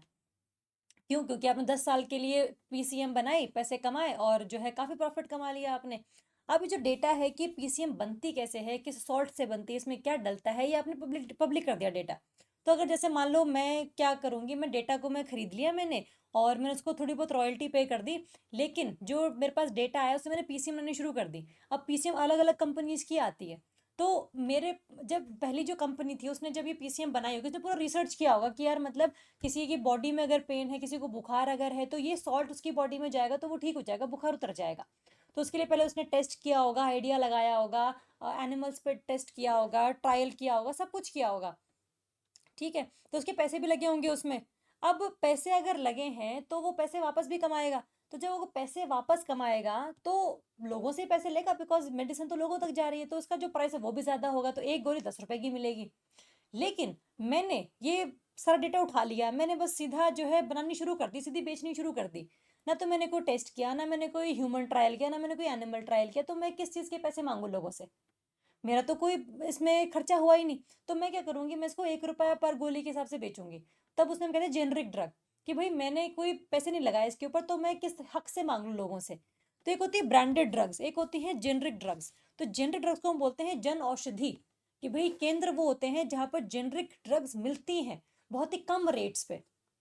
तो वहां पर आप जाओ। यूथ वॉलंटियर को इन्होंने बोला है कि भैया 15 दिन के लिए इंगेज रहो इन केंद्रों से, ताकि थोड़ा सा आपका जो यूथ डेवलपमेंट रहे, लोगों के साथ बातचीत करने का तरीका, एक स्किल आती है कि भाई दुनिया में क्या चल रहा है, कौन सी बीमारी चल रही है, कैसे ठीक करनी है। तो वो सारा जो एक एक आपका एक्सपोजर है इस चीज को लेकर, वो बढ़ेगा, है ना? तो ये ministry of youth affairs and sports के रिगार्डिंग है। यूथ अफेयर और स्पोर्ट्स ने शुरू किया है with ministry of chemical and fertilisers, जो डिपार्टमेंट ऑफ फार्मास्यूटिकल के थ्रू ही सारा काम करती है। फार्मास्यूटिकल का डिपार्टमेंट है जो मिनिस्ट्री ऑफ केमिकल फर्टिलाइजर्स के अंडर आता है। जन औषधि बेसिकली यही सारा रेगुलेशन संभालते हैं ये लोग। ठीक है। चलिए, तो सेवा से सीखें किसके रिगार्डिंग है, पता लग गया हमें। Next we have 11th international day of yoga. कुछ नहीं याद करना, 21 जून को मनाते हैं, 11th मनाया है। 2014 से मनाते 2014 में इसको हम लोगों ने अप्रूव कर दिया, तो 2015 से इसको हम मनाते हुए आ रहे हैं।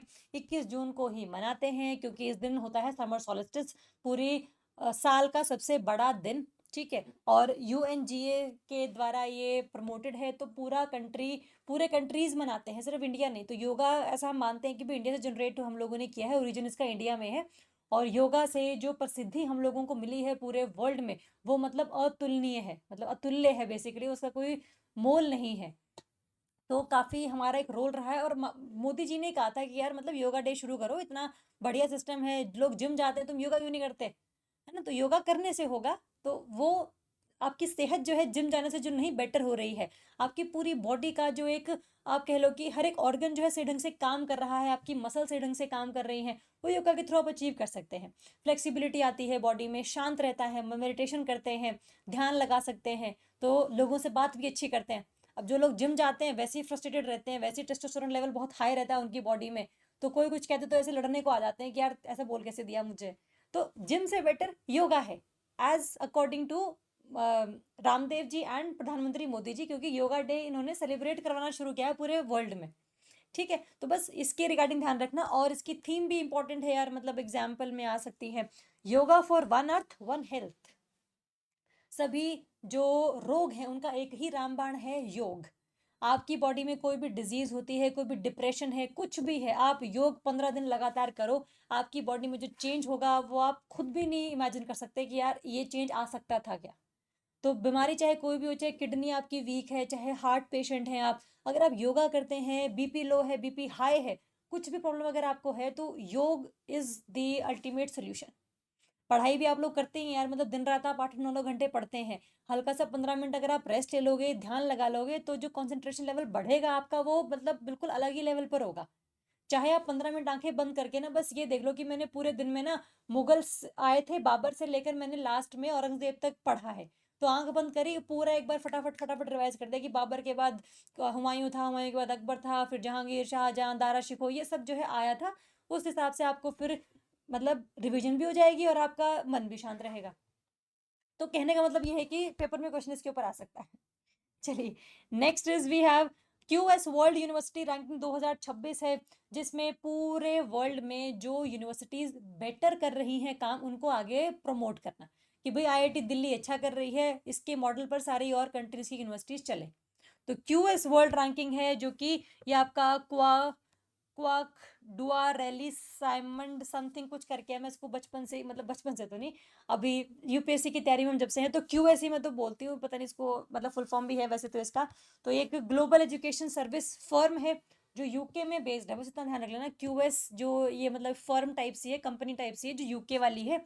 ये बताती है कि भाई जो आपके हायर एजुकेशन इंस्टीट्यूशंस हैं, कॉलेज यूनिवर्सिटीज़ वगैरह हैं, वो कितना अच्छे लेवल पे काम कर रहे हैं। अगर आप देखोगे इंडिया की जो 54 यूनिवर्सिटीज़ हैं जो इस लिस्ट में आई हैं, जो मतलब काफ़ी एक अच्छी बात है हमारे लिए। हम 4th नंबर पर हैं पूरे वर्ल्ड में, after US, UK and China. हमारी 54 यूनिवर्सिटीज़ हैं जो मतलब काफ़ी अच्छी यूनिवर्सिटीज़ हैं। और अगर आप IIT दिल्ली की बात करोगे तो 54 यूनिवर्सिटीज़ में IIT दिल्ली है जो इंडियन कॉन्टिजेंट को लीड कर रहा है, जिसका रैंक है 123rd। 150 था इसका, तो 123 पर हम आ चुके हैं, है ना। तो 1 2 3 करते करते हम IIT दिल्ली को 1 2 3 पर ले आए हैं। तो कुछ ऐसा करके याद कर लेना, सो दैट रैंक अगर आ जाए कि भाई दिल्ली है या मद्रास है, कौन से रैंक पर है, हमारा क्वेश्चन वो सॉल्व हो जाए। IIT मद्रास इसलिए इंपॉर्टेंट है क्योंकि इसने बहुत बड़ी जंप मारी है इन इम्प्रूवमेंट ऑफ रैंकिंग्स, जिसमें इनका 227 पे थे ये पहले, अब आ चुके हैं ये अपना 180 पे। तो मतलब काफ़ी जंप है यार, मतलब 47 प्लेसेस ऊपर होना बड़ी बात है ये हमारे लिए। तो दिल्ली और मद्रास ये 2 यूनिवर्सिटीज़ है जिन्होंने हमारी लास्ट बचाए रखी है। बाकी 54 यूनिवर्सिटीज़ भी हैं बेसिकली, जो इस पूरे सिस्टम में हमारी क्लासीफाई की गई है। ठीक है, चलिए बस ये ध्यान रखिएगा। Next we have important operations, बहुत इंपॉर्टेंट हैं। Operation spiders web. Ukraine Russia का वॉर पिछले 4 सालों से चल रहा है। तो यूक्रेन ने रिसेंटली रशिया के जो डिफरेंट ड्रोन्स वगैरह हैं वो सारे उड़ा वगैरह दिए थे, तो उसके लिए स्पाइडर वेब इन्होंने चलाया था कि रशिया से कोई ड्रोन वगैरह ना आए, कोई अटैक ना हो हम पे। तो ये यूक्रेन का है। ठीक है, ऑपरेशन ट्रू प्रॉमिस 3, ये है कि भाई इसराइल ने जून में ईरान पे अटैक किया था, तो ईरान ने भी जवाबदेही में ये ऑपरेशन लॉन्च किया था ट्रू प्रॉमिस, जिससे कि जो है इसराइल पर इन्होंने सारे सिस्टम्स लॉन्च किए थे, एयर स्ट्राइक्स वगैरह किए थे उनकी खास करके न्यूक्लियर प्लस कमांड फैसिलिटीज़ पे। तो ये ट्रू प्रॉमिस है। ट्रू प्रॉमिस उस टाइम पे ईरान का था, जो अपने आयतुल्ला अली खamenei थे, उन्होंने कहा था कि भाई अगर आप अटैक करोगे तो हम भी करेंगे। अब सिचुएशन अलग है, अब उनको मार दिया गया है, तो अब ईरान के पास ना बहुत एक वैक्यूम सा क्रिएट हो रखा है कि भाई अब इसराइल यूएसए से लड़ेगा कैसे ये, क्योंकि जो एक लीडरशिप है वो तो गायब हो चुकी है। ऊपर से इसराइल और यूएसए है बहुत strong as compare to Iran. तो काफ़ी सिस्टम इस टाइम पर चेंज्ड है, बट उस टाइम पर ट्रू प्रॉमिस चलाया था ईरान ने। इसके अलावा ऑपरेशन मिडनाइट हैमर था, जो यूएसए ने चलाया था ओवर ईरान, कि मतलब आप अगर हमें ट्रू प्रॉमिस कर रहे हो कि वादा कर रहे हो कि तुम्हें ख़त्म कर देंगे, तो हम भी जो है हथौड़ा लेके खड़े हैं। वो भी रात में खड़े हैं, क्योंकि वेनेजुला का प्रेसिडेंट रात को उठाया, इन्होंने जो ईरान का लीडर था, सुप्रीम लीडर था, उसको मार दिया। तो मतलब यूएसए सारे ऐसे काम करता है जो मतलब पूरा दुनिया उसको बोलता है कि यार मतलब करो ऐसा, क्यों वॉर छेड़ रहे हो, बट फिर भी बाज नहीं आता यूएसए। ठीक है, तो मिडनाइट हैमर यूएसए का था एक। ठीक है, इसके अलावा ऑपरेशन सिंधु था। अब कहीं पर भी वॉर होता है, स्टूडेंट्स होते हैं सारे इंडिया के वहाँ पर, तो वहाँ से उनको भागना होता है। तो जो भी हम सहायता कर पाते हैं कि भाई आप ईरान में फंसे हुए हो, ईरान में तो भी ये वॉर चल रहा है, तो आपको हम लोग निकाल लेते हैं वहाँ से। तो हम लोगों ने ऑपरेशन सिंधु चलाया था। अब पूरे वर्ल्ड में कहीं पर भी वॉर हो, इंडिया तो चलाता ही ऑपरेशन, क्योंकि हर जगह हम लोग हैं। हम टर्की में भी हैं, हम ग्रीस में भी हैं, हम ईरान में भी हैं, हम यूएई दुबई में भी हैं, हम न्यूजीलैंड, हम फिजी, हम हर जगह पर हैं। तो कहीं पर भी वॉर होगा ना, तो सबसे पहला ऑपरेशन ये होता है कि भाई इन बच्चों को यहाँ से बाहर निकाल लो। तो सिंधु वाला जो है स्पेशली ईरान का है। तो जब हम चलाएंगे कि भाई अपना जॉर्डन में फंसे हुए हैं, तो उनके लिए अलग हमने ऑपरेशन चलाया, टर्की में तो अलग ऑपरेशन चलाया, है ना। तो मतलब अलग अलग के लिए आपने अलग अलग ध्यान रखना है। चलिए, next we have important exercises like exercise nomadic elephant. ये इंपॉर्टेंट है क्योंकि इंडिया और मंगोलिया के बीच में ये होती है, ये ध्यान रख लेना। ठीक है, इसमें नो मैड से कुछ मंगोलिया ध्यान रख लो, इसमें भी MO है, इसमें भी MO है, क्योंकि कई हम लोगों ने करनी है तो वो याद नहीं होंगी। इसके अलावा एक्वरिन है, ये आपका इंडिया और मालदीव्स के बीच है। एक्वरिन का मतलब ही दोस्ती होता है। डेजर्ट हंट है, ये इंडिया का ही है, जिसमें एयरफोर्स स्टेशन, मतलब एयरफोर्स का ही एक मतलब है कि कोऑर्डिनेशन बना रहे हमारा, कोई अटैक अगर हम लोगों पे कर दे तो हम मतलब अपने आप को बचा सके। ठीक है। ट्रॉपिक्स है, ये भी इंडियन ओशन रीजन की है, जिसमें नेवी के थ्रू सारा सिस्टम सेट किया गया है कि भाई अगर चाइना या कोई और कंट्री हम पे अटैक करती है थ्रू वाटर्स तो कैसे बचना है, तो वो सारी बातें।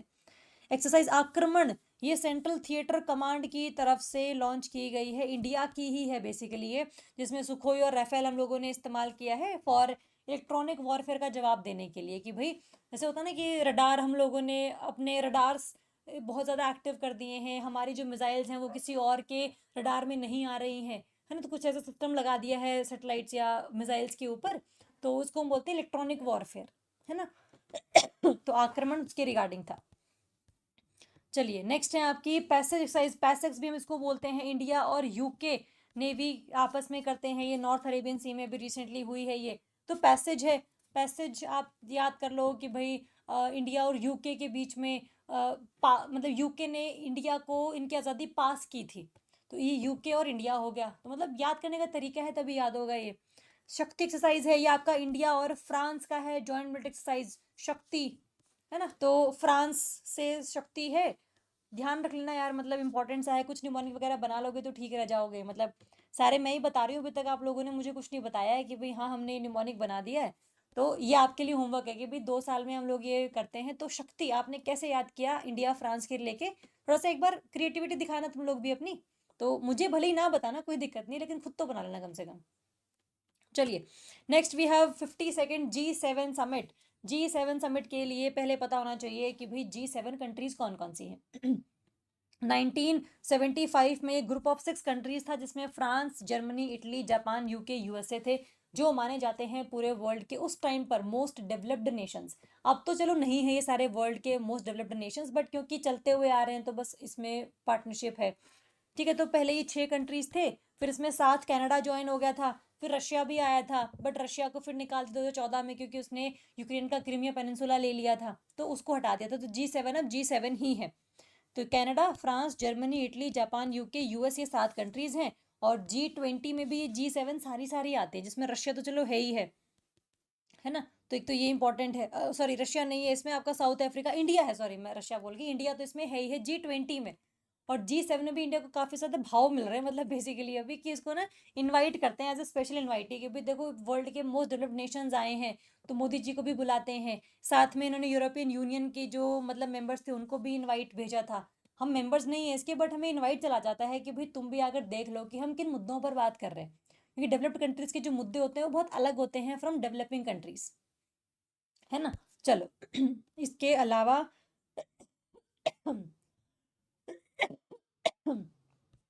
UN80 इनिशिएटिव 1945 में UN बना था। ठीक है, तो आगे आने वाले 2035 तक हम लोगों ने क्या क्या करना है ये हम बात करते हैं। ठीक है, तो UN80 सॉरी अपना 45 हो गया, ये 55 प्लस 25 मतलब 2025 की हम बात करें, 2025 में UN80 इनिशिएटिव लॉन्च किया, क्योंकि 80 साल हो गए हैं यूएन को। और इन्होंने बेसिकली ये बोला है कि यार हम लोग थोड़ा सा सिस्टम को चेंज करेंगे। जैसे यूएन की काफ़ी बॉडीज़ हैं, उन बॉडीज़ की सुनता कोई नहीं है। जैसे वर्ल्ड वॉर 3 को रोकने के लिए इनका गठन किया गया था यूएन का, वर्ल्ड वॉर 3 तो चलो नहीं हुआ, लेकिन रशिया यूक्रेन, इसराइल पैलेस्तीन, अपना ईरान यूएस इसराइल, ये सब तो वॉर में है ना अभी भी, पूरा मिडल ईस्ट तो बहुत ही डिस्टेबलाइज्ड है। तो यूएन क्या कर रहा है इसके रिगार्डिंग जवाब लोग इससे मांगते हैं। तो ये रिफॉर्म लेकर आ रहा है कि भाई मतलब कुछ हम मेंबरशिप क्राइटेरिया चेंज करें, हम जो है अपने पैसे कमाने का जो तरीका है वो चेंज करें, अपने जो हेडक्वार्टर्स हैं वो बहुत ही कॉस्टली सिटीज़ से हटाकर किसी ढंग की सिटीज़ पर अपना शिफ्ट कर दें, स्ट्रक्चर में रिफॉर्म लेकर आए कि भाई वीटो पावर सिर्फ एक इन 5 कंट्रीज़ के पास, P5 के पास ना हो, जो और कंट्रीज़ हैं उनकी भी से हो, मेजोरिटी का जो रूल है वो आना चाहिए। तो कुछ रिफॉर्म्स पेंडिंग है यूएन में। तो UN80 ये कहता है कि भाई ये जो है अब जो सेक्रेटरी जनरल हैं एंटोनियो ग्यूटेरस, इन्होंने कहा है कि भाई हम लोग जो है एडमिनिस्ट्रेटिव कॉस्ट को रिड्यूस करेंगे, ओवरलैप्स को ख़त्म कर देंगे, सिस्टम्स को ऑटोमेट करेंगे, प्लस स्ट्रक्चर को भी रिफॉर्म कर देंगे। तो सारी बातें UN80 में आती है। ठीक है, चलिए next we have world bank revise the global poverty line. पहले पूरा अगर हम वर्ल्ड बैंक की बात मानते, तो अगर कोई दिन में पर्सन $2.15 कमा रहा है या उससे कम कमा रहा है तो वो बिलो पॉवर्टी लाइन आता है। अब इसको बढ़ा दिया गया है, ये हो गया है ₹3 पर डे डॉलर, कि अगर आप $3 डॉलर पर डे से कम कमाते हो तो आप BPL में आते हो। है ना। तो ये 2.15 से 3 की जो जर्नी है ये बहुत इंपॉर्टेंट है। इसके साथ ही इंडिया की 8% से 9% की जनता है जो पहले बीपीएल नहीं थी, अब बीपीएल में आ चुकी है। तो ये इंपॉर्टेंट डेटा है, बहुत इंपॉर्टेंट है। वर्ल्ड बैंक बताता है प्रॉपर कि पूरे वर्ल्ड में किस लेवल की पॉवर्टी है। और ये परचेजिंग पावर पैरिटी को फॉलो करता है बेसिकली, कि मतलब जैसे कोई भी चीज़ मान लो अफ्रीका में 20 रुपए की आती है, वही चीज़ इंडिया में 10 रुपए की आती है, तो उसके हिसाब से पॉवर्टी लाइन डिसाइड होती है बेसिकली। तो उसी के मतलब एक एवरेज सा निकाल के इन्होंने 3 रुपीज़ पर डे रखा है इसमें। ठीक है, तो ये पूरे वर्ल्ड बैंक की ध्यान रखनी। पहले ये 1.90 थी, फिर 2.15 हुई, अभी $3 पर डे हो चुकी है। तो निकालता कौन है? World bank. Next we have priority sector lending target for small finance banks. Small finance bank वो होते हैं जो अंडर रिप्रेजेंटेड सेक्शंस को लोन देते हैं, जैसे एग्रीकल्चर फार्मर्स को लोन दे दिया, या विमेन को लोन दे दिया, SC ST, या फिर जो कम माइक्रो स्मॉल मीडियम इंटरप्राइजेस के लोग हैं उन सबको लोन दे दिया। ठीक है, स्मॉल फाइनेंस बैंक वो वाले काम करते हैं। तो आरबीआई पहले ये कहता था कि भाई आपके पास अगर स्मॉल फाइनेंस बैंक ने 100 रुपये टोटल लोन देना है एक दिन में या एक महीने में, उसमें से जो 75% है वो जाएगा प्रायोरिटी सेक्टर लेंडिंग को। जैसे एजुकेशन में कुछ जाएगा 7%, देन एग्रीकल्चर वालों को कुछ देना पड़ेगा 5%। तो 75% जो आपका अमाउंट है वो प्राइवेट सेक्टर लेंडिंग वालों को जाएगा, बाकी 25% किसी और को जा सकता है। बट अब जो है वो थोड़ा सा कम कर दिया गया है, 60% कर दिया उसे अपना प्राइवेट सेक्टर लेंडिंग को, कि भाई आप अपने हिसाब से अपनी कॉस्ट को देखते हुए, अपने खर्चों को देखते हुए आप अपने हिसाब से जो है लोन दे देना, लेकिन उसमें से जो 60% है वो तो अभी भी प्रायोरिटी सेक्टर लेंडिंग ही होनी चाहिए। एजुकेशन, माइक्रो स्मॉल इंटरप्राइजेज और जो वल्नरेबल सेक्शंस हैं उनको जाना चाहिए ये। ठीक है, तो बस ये इंपॉर्टेंट न्यूज़ में था। और जो ये स्मॉल फाइनेंस बैंक है ये 2013 में नचिकेत मोर कमेटी हम लोगों ने बैठाई थी, जिसके तहत आरबीआई ने बैंकिंग रेगुलेशन एक्ट 1949 के तहत जो है ये पार्लियामेंट ने पास कर दिया था। तो स्मॉल फाइनेंस बैंक इस्टेब्लिश कैसे होंगे, इनके पास कितने पैसे होने चाहिए, ये सब जो सिस्टम सारा मतलब ठीक कर दिया था। ठीक है, तो इतना हमें जानने की ज़रूरत नहीं है स्मॉल फाइनेंस बैंक जो है क्या करते हैं क्या नहीं करते, तो हल्का सा ओवरऑल हमारे पास एक रिव्यू सा होना चाहिए। चलिए, next we have national statistics day. ये क्वेश्चन पहले भी एचसीएस में आया हुआ है, और मतलब डेज पर क्वेश्चन जनरली आ जाते हैं। ग्लोबल टाइगर डे कब मनाते हैं, एलिफेंट डे कब मनाते हैं, डॉल्फिन डे कब मनाते हैं, ये सारे डेज अपने को पता होने चाहिए। स्टैटिस्टिक्स डे मनाते हैं हम लोग 29 जून को, क्योंकि इस दिन होता है birth of professor PC Mahalanobis, जो कि माने जाते हैं स्टैटिस्टिक्स के फादर ऑफ इंडियन स्टैटिस्टिक्स, की भाई सर्वे करने से कैसे पॉलिसीज मतलब एफिशिएंट बनेंगी। अगर गरीबों के लिए कोई स्कीम निकालनी है तो पहले पता करो गरीब कितने हैं, मतलब पैसों वाले गरीब, सोच के गरीब तो फिर भी नहीं पता लगा सकते आप, लेकिन पैसों वाले गरीब हम पता लगा लेंगे, तो उनके लिए पॉलिसी बनानी कैसी है ये अपने को पता होनी चाहिए। तो स्टैटिस्टिक्स डेटा बहुत इंपॉर्टेंट है, तो ये डेटा कैसे इकट्ठा करना है ये सब जो है पीसी महालनोबिस ने बताया हमें। और इनके 70 थीम इस बार थी 75 years of national sample survey. Theme पर क्वेश्चन आता है, डे पर क्वेश्चन आता है, ये डे मनाते क्यों है इसके ऊपर क्वेश्चन आता है। ठीक है, तो ये तीनों बातें ही हमारी क्लियर है इस बार। चलिए, next we have international potato centre. ये इंपॉर्टेंट है, देखो सेंटर इंपॉर्टेंट नहीं है लेकिन इंडिया में हेडक्वार्टर बना है इसका रीजनल लेवल पे। तो यूनियन कैबिनेट ने अप्रूव कर दिया है कि भाई जो ग्लोबल पोटैटो सेंटर है वो आगरा में इनॉग्रेट किया जाएगा, जो कि रीजनल विंग होगा किसका? इंटरनेशनल पोटैटो सेंटर पेरू का। Peru is in south America, है ना, तो पेरू में है उसका एक हेडक्वार्टर। इसका रीजनल विंग होगा आगरा वाले एरिया में, जैसे हम कहेंगे international potato centre south Asia regional centre. ठीक है, क्यों? क्योंकि पोटैटो हम लोग खाते ही इतना है। आलू टमाटर प्याज ये तीन चीज़ें ऐसी हैं जो अगर आपको नहीं समझ में आ रहा है कि घर में क्या बनेगा तो ये बनेगा। तो आलू में हम पूरे वर्ल्ड में सेकंड पर हैं प्रोडक्शन में, और चाइना सबसे पहले नंबर पर है, क्योंकि वो भी हमारा ही भाई बंधु है ना, तो वो सारा सब कुछ वो बनाते हैं आलू को लेके। इंडिया में यूपी हो गया, वेस्ट बंगाल हो गया, बिहार हो गया, काफ़ी ज़्यादा फेमस है आलू उगाने में। तो वर्ल्ड में हम सेकंड नंबर पर है, यूपी फर्स्ट नंबर पर है हमारे इंडिया में। ये दो फैक्ट ही हमें याद होने चाहिए। और आगरा में हमारा नया सेंटर बन रहा है साउथ एशिया के रिगार्डिंग। इंटरनेशनल पोटैटो सेंटर कहाँ पर है? पेरू में है, साउथ अमेरिका की कंट्री है बेसिकली। ये 5-6 फैक्ट है जो अपने को याद रखने हैं। नेक्स्ट वी हैव चेनाब का रेलवे ब्रिज। ये इंपॉर्टेंट है, इसकी मैं डायग्राम लगाना आई थिंक रह गया। Yes, diagram is this. ये रहा आपके दो पहाड़, ये रहा आपका इसमें ये रेलवे लाइन, और ये एक आपका ऐसे आर्च ब्रिज है, नीचे से निकल रही है चेनाब नदी। ठीक है, तो ये आर्च ब्रिज है, इंपॉर्टेंट है। और ये रेलवे ब्रिज है, स्टील आर्च से बना हुआ है, चेनाब रिवर के ऊपर बना हुआ है, जम्मू एंड कश्मीर में है।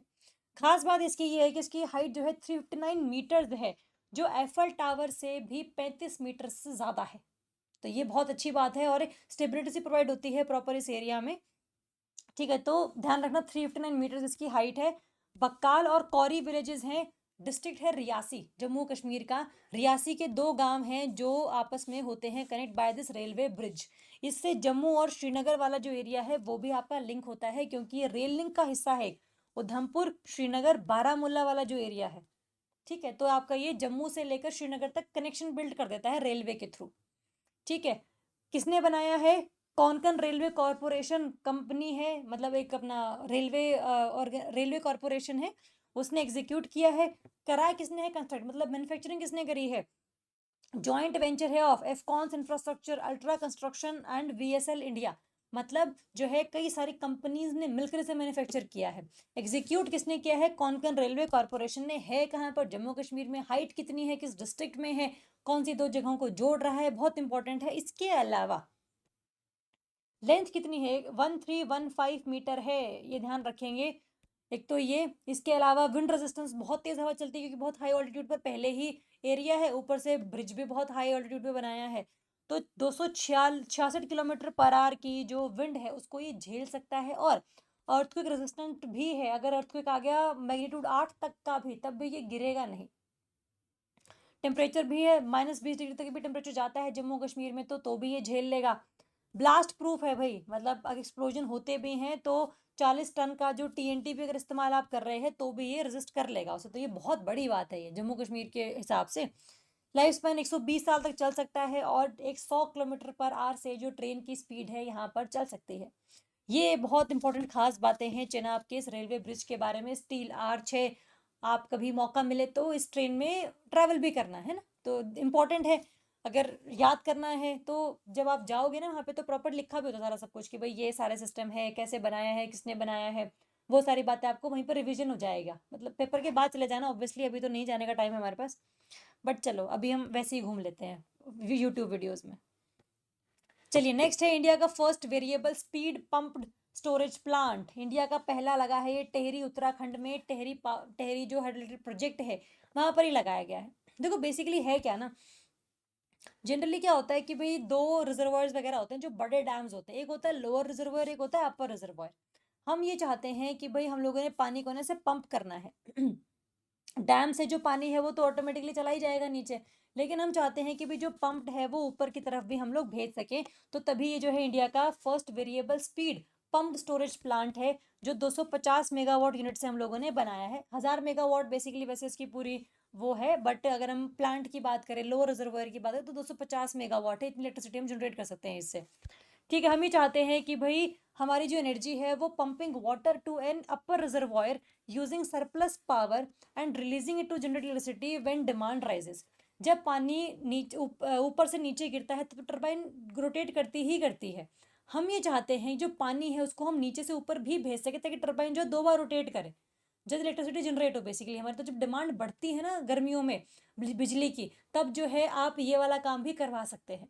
तो it is to about to generate electricity at a very faster rate और मैक्सिमम इन अमाउंट। ठीक है, तो ये बात इंपॉर्टेंट है। तो जो आपका ये THDC है, आपका ये Tehri hydroelectric development corporation India limited, under the ministry of power, मतलब एक वो है PSU है जो सारा ऑर्गेनाइज करती है सारी चीज़ों को, उसने ये सारा सिस्टम जो एग्जीक्यूट किया है। तो कहाँ पर है ये, कौन इसको संभालता है, मतलब क्या है इसका? तो टर्बाइंस रोटेट हम लोगों ने करवानी है। ठीक है, तो टर्बाइंस एक बार तो पानी जब नीचे आएगा तब रोटेट होगी, और जब ऊपर जाएगा तब भी रोटेट होगी, तो ये जो पानी है वो घूमता रहेगा। तो पानी जो है वो जनरली बढ़िया तरीके से ज़्यादा बिजली बना सकता है। हमें सोर्स से ज़्यादा पानी लेने की ज़रूरत नहीं पड़ती कि भाई पानी आ रहा है नदी में, अगर कम भी हो जाए पानी, जैसे गर्मी में पानी कम हो जाए थोड़ा बहुत मानसून के आने से पहले, तब हमारा काम चल सके इसमें। चलिए नेक्स्ट है भारत जेन AI मॉडल। जैसे चैट जीपीटी है, जेमिनाई है, वैसे ही आपका ये लार्ज लैंग्वेज मॉडल है भारत जेन। इंडिया का फर्स्ट गवर्नमेंट फंडेड ये multi modal large language model है, जो इंडियन लैंग्वेजेस को ध्यान में रखते हुए बनाया गया है। और ये text, speech, image based AI outputs ये सबको सपोर्ट करता है। चैट जीपीटी में आप टेक्स्ट डालो, उसके बारे में चीज़ें पूछ लो, इमेज डालो, उसे टेक्स्ट बनवा लो, उसकी ट्रांसलेशन करवा लो, कुछ भी करा लो, सब कर देता है चैट जीपीटी। तो ये सब जो है वो 22 इंडियन लैंग्वेजेस में करके देगा आपको। चैट जीपीटी से आप आसामी में बात करोगे तो मे भी आसामी में वो ना बात कर सके आपसे, उड़िया में ना बात कर सके, संस्कृत में ना बात कर सके, लेकिन ये कर पाएगा because it is about 22 languages of India. ठीक है। TIH फाउंडेशन है जो आपका इंस्टीट्यूट ऑफ एमिनेंस है एट IIT बॉम्बे। ठीक है, तो ये इसने सिस्टम सारा डेवलप किया है, तो इसका ही सारा मतलब काम है ये। फंड मिला है इसको national mission on interdisciplinary cyber physical systems के तहत। ठीक है, मतलब याद कर लेना यार, मतलब भारत जन तो नाम चलो याद हो ही गया हमें, अब भारत ने बनाया तो भारत तो नाम डालेंगे उसमें हम लोग। ठीक है, जेन इज बेसिकली जनरेशन, नई जनरेशन के लिए नया AI मॉडल है सभी लैंग्वेजेस में बात करने के लिए। ठीक है, तो बस ये ध्यान रख लेना। Next we have Axiom mission AX4। ये 4th private human space flight mission है। Private human space flight mission है, ये गवर्नमेंट वाली नहीं है, ये नासा वगैरह वाली नहीं है, ये कंपनीज के थ्रू है। ठीक है, बाय एक्सियोम स्पेस, ये कंपनी का नाम है। ठीक है, इन्होंने ISS में 4 लोगों को भेजा था so that they can have international collaborations and conduct cutting edge research in micro gravity, कि भाई किस तरीके से ग्रेविटी में आप रिसर्च कर सकते हैं, या फिर कौन सी जो रेडिएशंस हैं वो धरती पर आती हैं उनको हम कैसे और यूज़ कर सकते हैं। तो वो सारी बातें करने के लिए हम स्पेस स्टेशन में जाते हैं। तो एक्सियोम 4 मिशन जो है जिसमें 4 लोग गए हैं, जिसमें इंडिया के भी हैं शुभांशु शुक्ला, ये बहुत इंपॉर्टेंट है। पहले सिर्फ 1984 में राकेश शर्मा गए थे अंतरिक्ष में, उनके बाद ये सेकेंड जो है वो बने हैं इंडिया। तो एक्सियोम स्पेस इसमें ऑर्गेनाइजेशन है जिसने मिशन ऑर्गेनाइज किया है, नासा जिसने होस्ट किया, क्योंकि ISS नासा वगैरह सिस्टम का है सारा का सारा, और स्पेसएक्स जो कंपनी है एलॉन मस्क की, उसने लॉन्च व्हीकल दिया था और ड्रैगन कैप्सूल प्रोवाइड किया था जिसमें बैठ कर ये लोग गए थे। ठीक है, तो बस ये ध्यान रख लेना, पेपर में क्वेश्चन कई बार आता है कि 4 लोगों के नाम क्या थे, तो एक तो चलो अपने को याद हो ही गया, शुभांशु शुक्ला है, इंडिया के ही हैं, पायलट हैं। इसके अलावा तिबोर कापू, ये हंगरी से हैं। पैगी वाइटसन, ये है कमांडर US से हैं। और ये है स्लोवज उजनास्की, ये आपके पोलैंड से हैं। तो बस नाम एक बार देख लेना कि अगर पेपर में आ जाए कि भाई 4 में से क्या नाम 3 पूछ लिए हैं, तो हल्का सा आइडिया हो अपने को, है ना। तो 14-15 दिनों के लिए ये रहे थे वहाँ पे, तो काफ़ी ग्रेविटी वगैरह में रिसर्च वगैरह इन्होंने किया है। तो बस नाम इंपॉर्टेंट है और किसने भेजा है इन्हें, हमारे हमारे वाले कौन थे, तो वो बस बात इंपॉर्टेंट है। Next is we have Aravalli green wall initiative. हम ये चाहते हैं कि जो आपकी अरावली रेंज है ये वाली, from Gujarat, Rajasthan to Haryana to Delhi, ये 4 स्टेट प्लस यूटीज जो कवर किए हुए हैं, इसके ना हम 4 से 700 किलोमीटर वाले एरिया में प्लांट लगा दें, सो दैट जो थार डेजर्ट का रेत है वो इस एरिया में उड़कर ना आए, तो डेजर्ट का एक्सपेंशन ना हो, तो हम ये चाहते हैं। तो इसीलिए अरावली का ग्रीन वॉल इनिशिएटिव है, जिसको पूरा कैंपेन लीड किया है of ministry of environment, forest and climate change ने। 700 किलोमीटर की अरावली रेंज बेसिकली बनाई गई है। ठीक है, तो बस ये ध्यान रखना यार, 1000 nurseries to be developed with native species using funds from CAMPA. देखो ये इंपॉर्टेंट है, CAMPA is basically your compensatory afforestation management and planning authority. ये अथॉरिटी ये कहती है कि भाई अगर मान लो किसी इंडस्ट्री ने ये फॉरेस्ट कट कर दिया अपनी इंडस्ट्री लगाने के लिए, तो जितना आपने एरिया में जंगल था जो कट किया है, उतने ही एरिया में जाकर किसी और जगह पर जाकर जो है आपने ये जंगल लगाना है। अब इंडस्ट्री वाला तो जंगल लगाएगा नहीं, उसको तो अपनी इंडस्ट्री संभालनी है, फैक्ट्री संभालनी है। वो क्या करेगा, गवर्नमेंट ने इस फॉरेस्ट की वैल्यू निकाल दी कि भाई कार्बन सिंक के तरीके से काम करता है, क्लाइमेट चेंज में हेल्प करता है, तो 100 रुपये इसकी वैल्यू है। ये 100 रुपये फॉरेस्ट की वैल्यू है, तुमने इसको काटना है, काट दो, 100 रुपये मुझे दे दो। 100 रुपये में से 100%, 90% जो है वो जाएगा स्टेट गवर्नमेंट के पास, और 10% जाएगा सेंट्रल गवर्नमेंट के पास। तो स्टेट गवर्नमेंट की रिस्पॉन्सिबिलिटी ये बनती है कि इसके जो फॉरेस्ट ऑफिसर्स हैं वो किसी और जगह पर स्टेट में लैंड को देखें और वहां पर करें कंपनसेटरी एफॉरेस्टेशन। ठीक है, तो कैंपा और ये अथॉरिटी है जो ये सब सुपरवाइज करता है कि भाई वैल्यू कितनी निकली फॉरेस्ट की, पैसे दिए इंडस्ट्री वाले ने या नहीं दिए, स्टेट गवर्नमेंट के पास आए कि नहीं आए, उन्होंने फॉरेस्ट बनाया कि नहीं बनाया, तो ये सारी बातें इनके ऊपर डिपेंड करती है। ठीक है, तो ये बस ध्यान रख लेना, 27 तक हम लोग इसका जो फर्स्ट फेज है 700 किलोमीटर वाला वो पूरा कवर कर देना एक बार। Next is we have world environment day, 5 जून को मनाते हैं यार, मतलब बहुत इंपॉर्टेंट करंट अफेयर तो ये नहीं है बिकॉज सबको पता है ये बात। तो इस बार जो पूरा वर्ल्ड लीडरशिप निभाई है वो साउथ कोरिया ने निभाई है। थीम है बीट प्लास्टिक पोल्यूशन। ठीक है, तो बस ये इंपॉर्टेंट बात है, ये 1973 में UNEP के द्वारा ये शुरू किया गया था, which has headquarter at Nairobi in Kenya. ठीक है, तो यूएनईपी बना था 1972 में, उसके बाद 1973 से ये जो वर्ल्ड एनवायरनमेंट डे है वो हम लोग मना रहे हैं। चलिए, national international big cat alliance, ये इंपॉर्टेंट है क्योंकि इसकी जो पहली असेंबली है वो चेयर करी है किसने, environment minister of India Bhupendra Yadav ने। ठीक है, जिनको हम लोगों ने प्रेसिडेंट ऑफ आईबीसीए भी इलेक्ट कर लिया है। तो क्योंकि इंडिया का इनिशिएटिव है तो इंडिया ही चेयरमैन बनेगा, ऑब्वियस सी बात है। तो बिग कैट अलायंस है, इसमें सिर्फ टाइगर्स या लायंस नहीं जो इंडिया में मिलते हैं, बल्कि tiger, lion, leopard, snow leopard, cheetah, jaguar, puma, ये सब है। इंडिया में जगुआर, प्यूमा तो नहीं मिलता है, लेकिन बाकी 5 तो मिलते हैं इंडिया में, है ना। तो इन सभी बिग कैट अलायंसेस को हम लोगों ने इंपॉर्टेंटली ध्यान रखना है कि भाई इसके वेल फंक्शनिंग के लिए है, क्योंकि कार्निवोरस स्पीशीज है ये। अगर किसी को सिस्टम में ये ज़्यादा रहेंगी तभी बात बनेगी, अदरवाइज बात नहीं बनेगी, पूरे को सिस्टम तभी स्टेबलाइज होगा। ठीक है, 95 रेंज कंट्रीज है जहाँ पर ये सारी बिग कैट्स पाई जाती हैं। और जो आईबीसी है पूरे इंडिया में कोऑर्डिनेट तो हम कर रहे हैं, बट किसके थ्रू करेंगे कोऑर्डिनेट, एनटीसीए के through, national tiger conservation authority. ठीक है, और ये जो आईबीसी है ये 2023 में प्रोजेक्ट टाइगर हम लोगों ने मनाया था, 29 जुलाई को हमने इसका मतलब वो किया था, सेलिब्रेशन किया था। तो तब इन्होंने कहा था कि 2024 में हम लोग एक लॉन्च कर देंगे इंटरनेशनल बिग कैट अलायंस।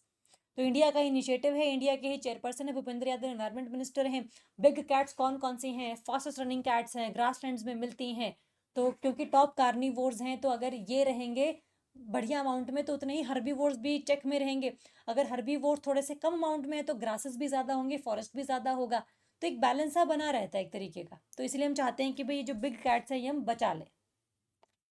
चलिए, इंडियाज फर्स्ट ई वेस्ट रिसाइकलिंग इको पार्क, जो भी आपका इलेक्ट्रॉनिक वेस्ट है, मोबाइल फोन्स हैं, बैटरीज हैं, कुछ भी चिप्स वगैरह हैं, लैपटॉप्स का मदरबोर्ड वगैरह है, इन सबको हम लोगों ने रिसाइकल करना है। और दिल्ली ने अनाउंस किया है होलाम्बी कला में कि भाई इंडिया का पहला ई पार्क लगने जा रहा है, जहां पर हम उसको रिसाइकल करेंगे और सर्कुलर इकोनॉमी को प्रमोट करेंगे। ये बेस्ड है आपका DBFOT, design, build, finance, operate, transfer model पे। कि भाई किसी भी मतलब टेंडर निकालेंगे कि भाई ये पूरा एरिया है, आप अगर चाहते हैं यहाँ पर प्लांट लगाना तो आप लगा सकते हैं, टेंडर निकलेगा कि भाई हम इतना जो है अमाउंट का ई वेस्ट को थोड़ा सा रिसाइकल कर देंगे। तो उसके हिसाब से आपको जो है हम लोग ये जगह दे देंगे, आपका काम होगा उसको ई वेस्ट को रिसाइकल करना। तो डिज़ाइन आप करो, बिल्ड आप करो, फाइनेंस, ऑपरेट, ट्रांसफर, ये सरकार मतलब डिज़ाइन जो है सरकार बेसिकली बता रही है आपको, बिल्ड करके देगी, फाइनेंस करके देगी, ऑपरेट करेगी, और फिर जो है ट्रांसफर कर देगी टू डिफरेंट प्राइवेट कंपनीज। क्योंकि अभी पीपीपी में है, पब्लिक प्राइवेट पार्टनरशिप, सरकार भी काम कर रही है, कंपनीज भी साथ में काम कर रही है। उसके बाद जो है ट्रांसफर कर देगा टू प्रॉपर सारा प्राइवेट कंपनी कि आप चलाओ इसको, बढ़िया रिसाइकल करो और बढ़िया पैसे कमाओ। ठीक है, तो दिल्ली में है, बस ध्यान रख लेना। नेक्स्ट है ब्लू एनडीसी चैलेंज। देखो एनडीसी होते हैं नेशनल डिटर्मिन्ड कॉन्ट्रीब्यूशंस, कि भाई इंडिया ने ये कहा था कि भाई मैं जो है अपना 50% ऑफ जितना मेरे एनर्जी रिक्वायरमेंट, इलेक्ट्रिसिटी रिक्वायरमेंट है, 50% उतना मैं रिन्यूएबल से जनरेट करूंगा by 2030। That was our one of the INDC। ठीक है, और हमने ये भी कहा था कि भी 45% जो है हम लोग एमिशन इंटेंसिटी कम करेंगे बाय 2030 एज कम्पेयर 2005 का लेवल। मतलब अगर एक जीडीपी का पैसा उगाने में मतलब प्रोड्यूस करने में बेसिकली हमारा जो है जो CO2 जो है वो कम रिलीज होना चाहिए, तभी फायदा है। अदरवाइज जीडीपी बढ़ाते रहो, एमिशन बढ़ते रहेंगे, पोल्यूशन होता रहेगा, क्लाइमेट चेंज होता रहेगा। तो हम लोगों ने कोशिश ये करनी है कि भाई हम लोग काम ज़्यादा करें, प्रोड्यूस ज़्यादा करें, लेकिन एमिशन कम करें। तो एमिशन इंटेंसिटी हम लोगों ने 45% तक कम कर देनी है। तो 2005 में अगर 1 रुपया प्रोड्यूस करने के लिए 100 टन ऑफ CO2 हम लोग प्रोड्यूस करते थे, तो 2030 तक आते आते it should be 55 ton of CO2। तो ये एनडीसीज हैं बेसिकली इंडिया के। ब्लू एनडीसी का मतलब ये है कि भाई जैसे ना फ्रांस फ्रांस में एक वो हुई है, यूनाइटेड नेशंस ओशन कॉन्फ्रेंस हुई है, उसमें उन्होंने बोला है कि भाई ओशंस को बचाने के लिए कुछ सोल्यूशंस वगैरह भी आपने निकालने हैं। तो अपने क्लाइमेट स्ट्रेटजीज जो है आपके पूरे देश के, उसमें कुछ ऐड आप लोग भी करो। तो एनडीसी सिर्फ ऐसा नहीं कि भाई आपने कार्बन सिंक बना दिया, सब कुछ बना दिया, ओशन को आप कैसे करोगे प्रोटेक्ट, उसके लिए भी कुछ एनडीसी होने चाहिए आपके। उसे हम कहते हैं ब्लू एनडीसी।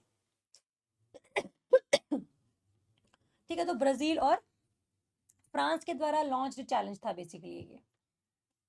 चलिए, next is operation deep manifest, DRI, directorate of revenue intelligence, जो आपका CBIC के अंडर काम करता है। इसने जितने भी आप कह लो कि हमारे बैंड गुड्स हैं कि भी पाकिस्तान से ये इंडिया में नहीं आएंगे, वो इलीगल स्मगल होती हैं। तो वो पकड़े हैं काफ़ी सारे इन्होंने डीआरआई वालों ने कि भाई हमने ये ऑपरेशन डीप मैनिफेस्ट चलाया है। It is illicit trade routes, illegal trade routes हैं जो स्मगल में काम आते हैं of band Pakistani origin goods into India.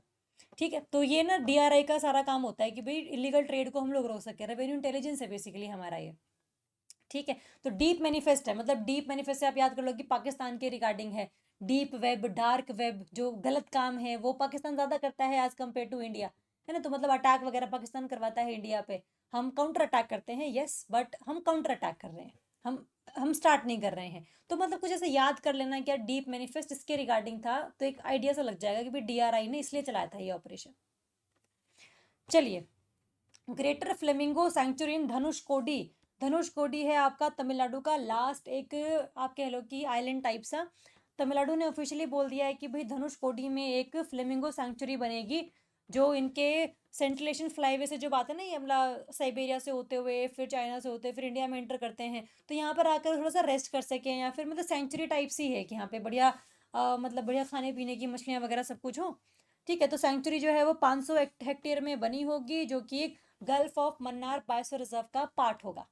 ठीक है, gulf of Mannar biosphere reserve आपका तमिलनाडु वाले एरिया में है, जहां पर 500 हेक्टेयर इस सेंचुरी के लिए इन्होंने आइडेंटिफाई कर दिया है। ठीक है, तो ये फ्लेमिंगो है, ये आपका पार्क स्टेट के पास आपका गल्फ ऑफ मन्नार के पास यहाँ पर आपका ये सेंचुरी बनेगी 500 एकड़ की। ठीक है, बस ये ध्यान रखना, यही इंपॉर्टेंट है हमारे लिए। चलिए, इसके साथ हमारे खत्म होते हैं जून के करंट अफेयर्स। इसके साथ हमने जून, जुलाई, अगस्त, सितंबर, अक्टूबर, नवंबर, दिसंबर 7 मंथ्स हम लोगों ने कवर कर लिए हैं। बाकी जो और मंथ्स होंगे उनको भी हम कवर करेंगे ऑब्वियसली, उसको हम नहीं छोड़ेंगे एज इट इज़। लेकिन अभी के लिए आपको बस यही काम है कि इन 7 महीनों को दोबारा से रिवाइज कर डालो अगले हफ्ते के लिए। तो अगले हफ्ते आपको टाइम रहेगा कि भाई मैंने इसको सारा रिवाइज करना है, सो दैट कोई फैक्ट जो मैंने पढ़ा हुआ है, मैंने ऑलरेडी याद भी किया हुआ है, वो मेरा गलत नहीं हो जाए। ठीक है, तो बाकी कोई भी अगर आपको इश्यू रहता है, कोई भी टॉपिक में आपको प्रॉब्लम है, आपको कोई भी दिक्कत वगैरह है किसी भी चीज़ के रिगार्डिंग या तैयारी के रिगार्डिंग, तो आप हमसे बात कर सकते हैं, मैसेज कर सकते हैं, कॉल कर सकते हैं। ठीक है, तो आप लोग करिए तैयारी, रिवाइज करिए। Thank you so much and all the very best.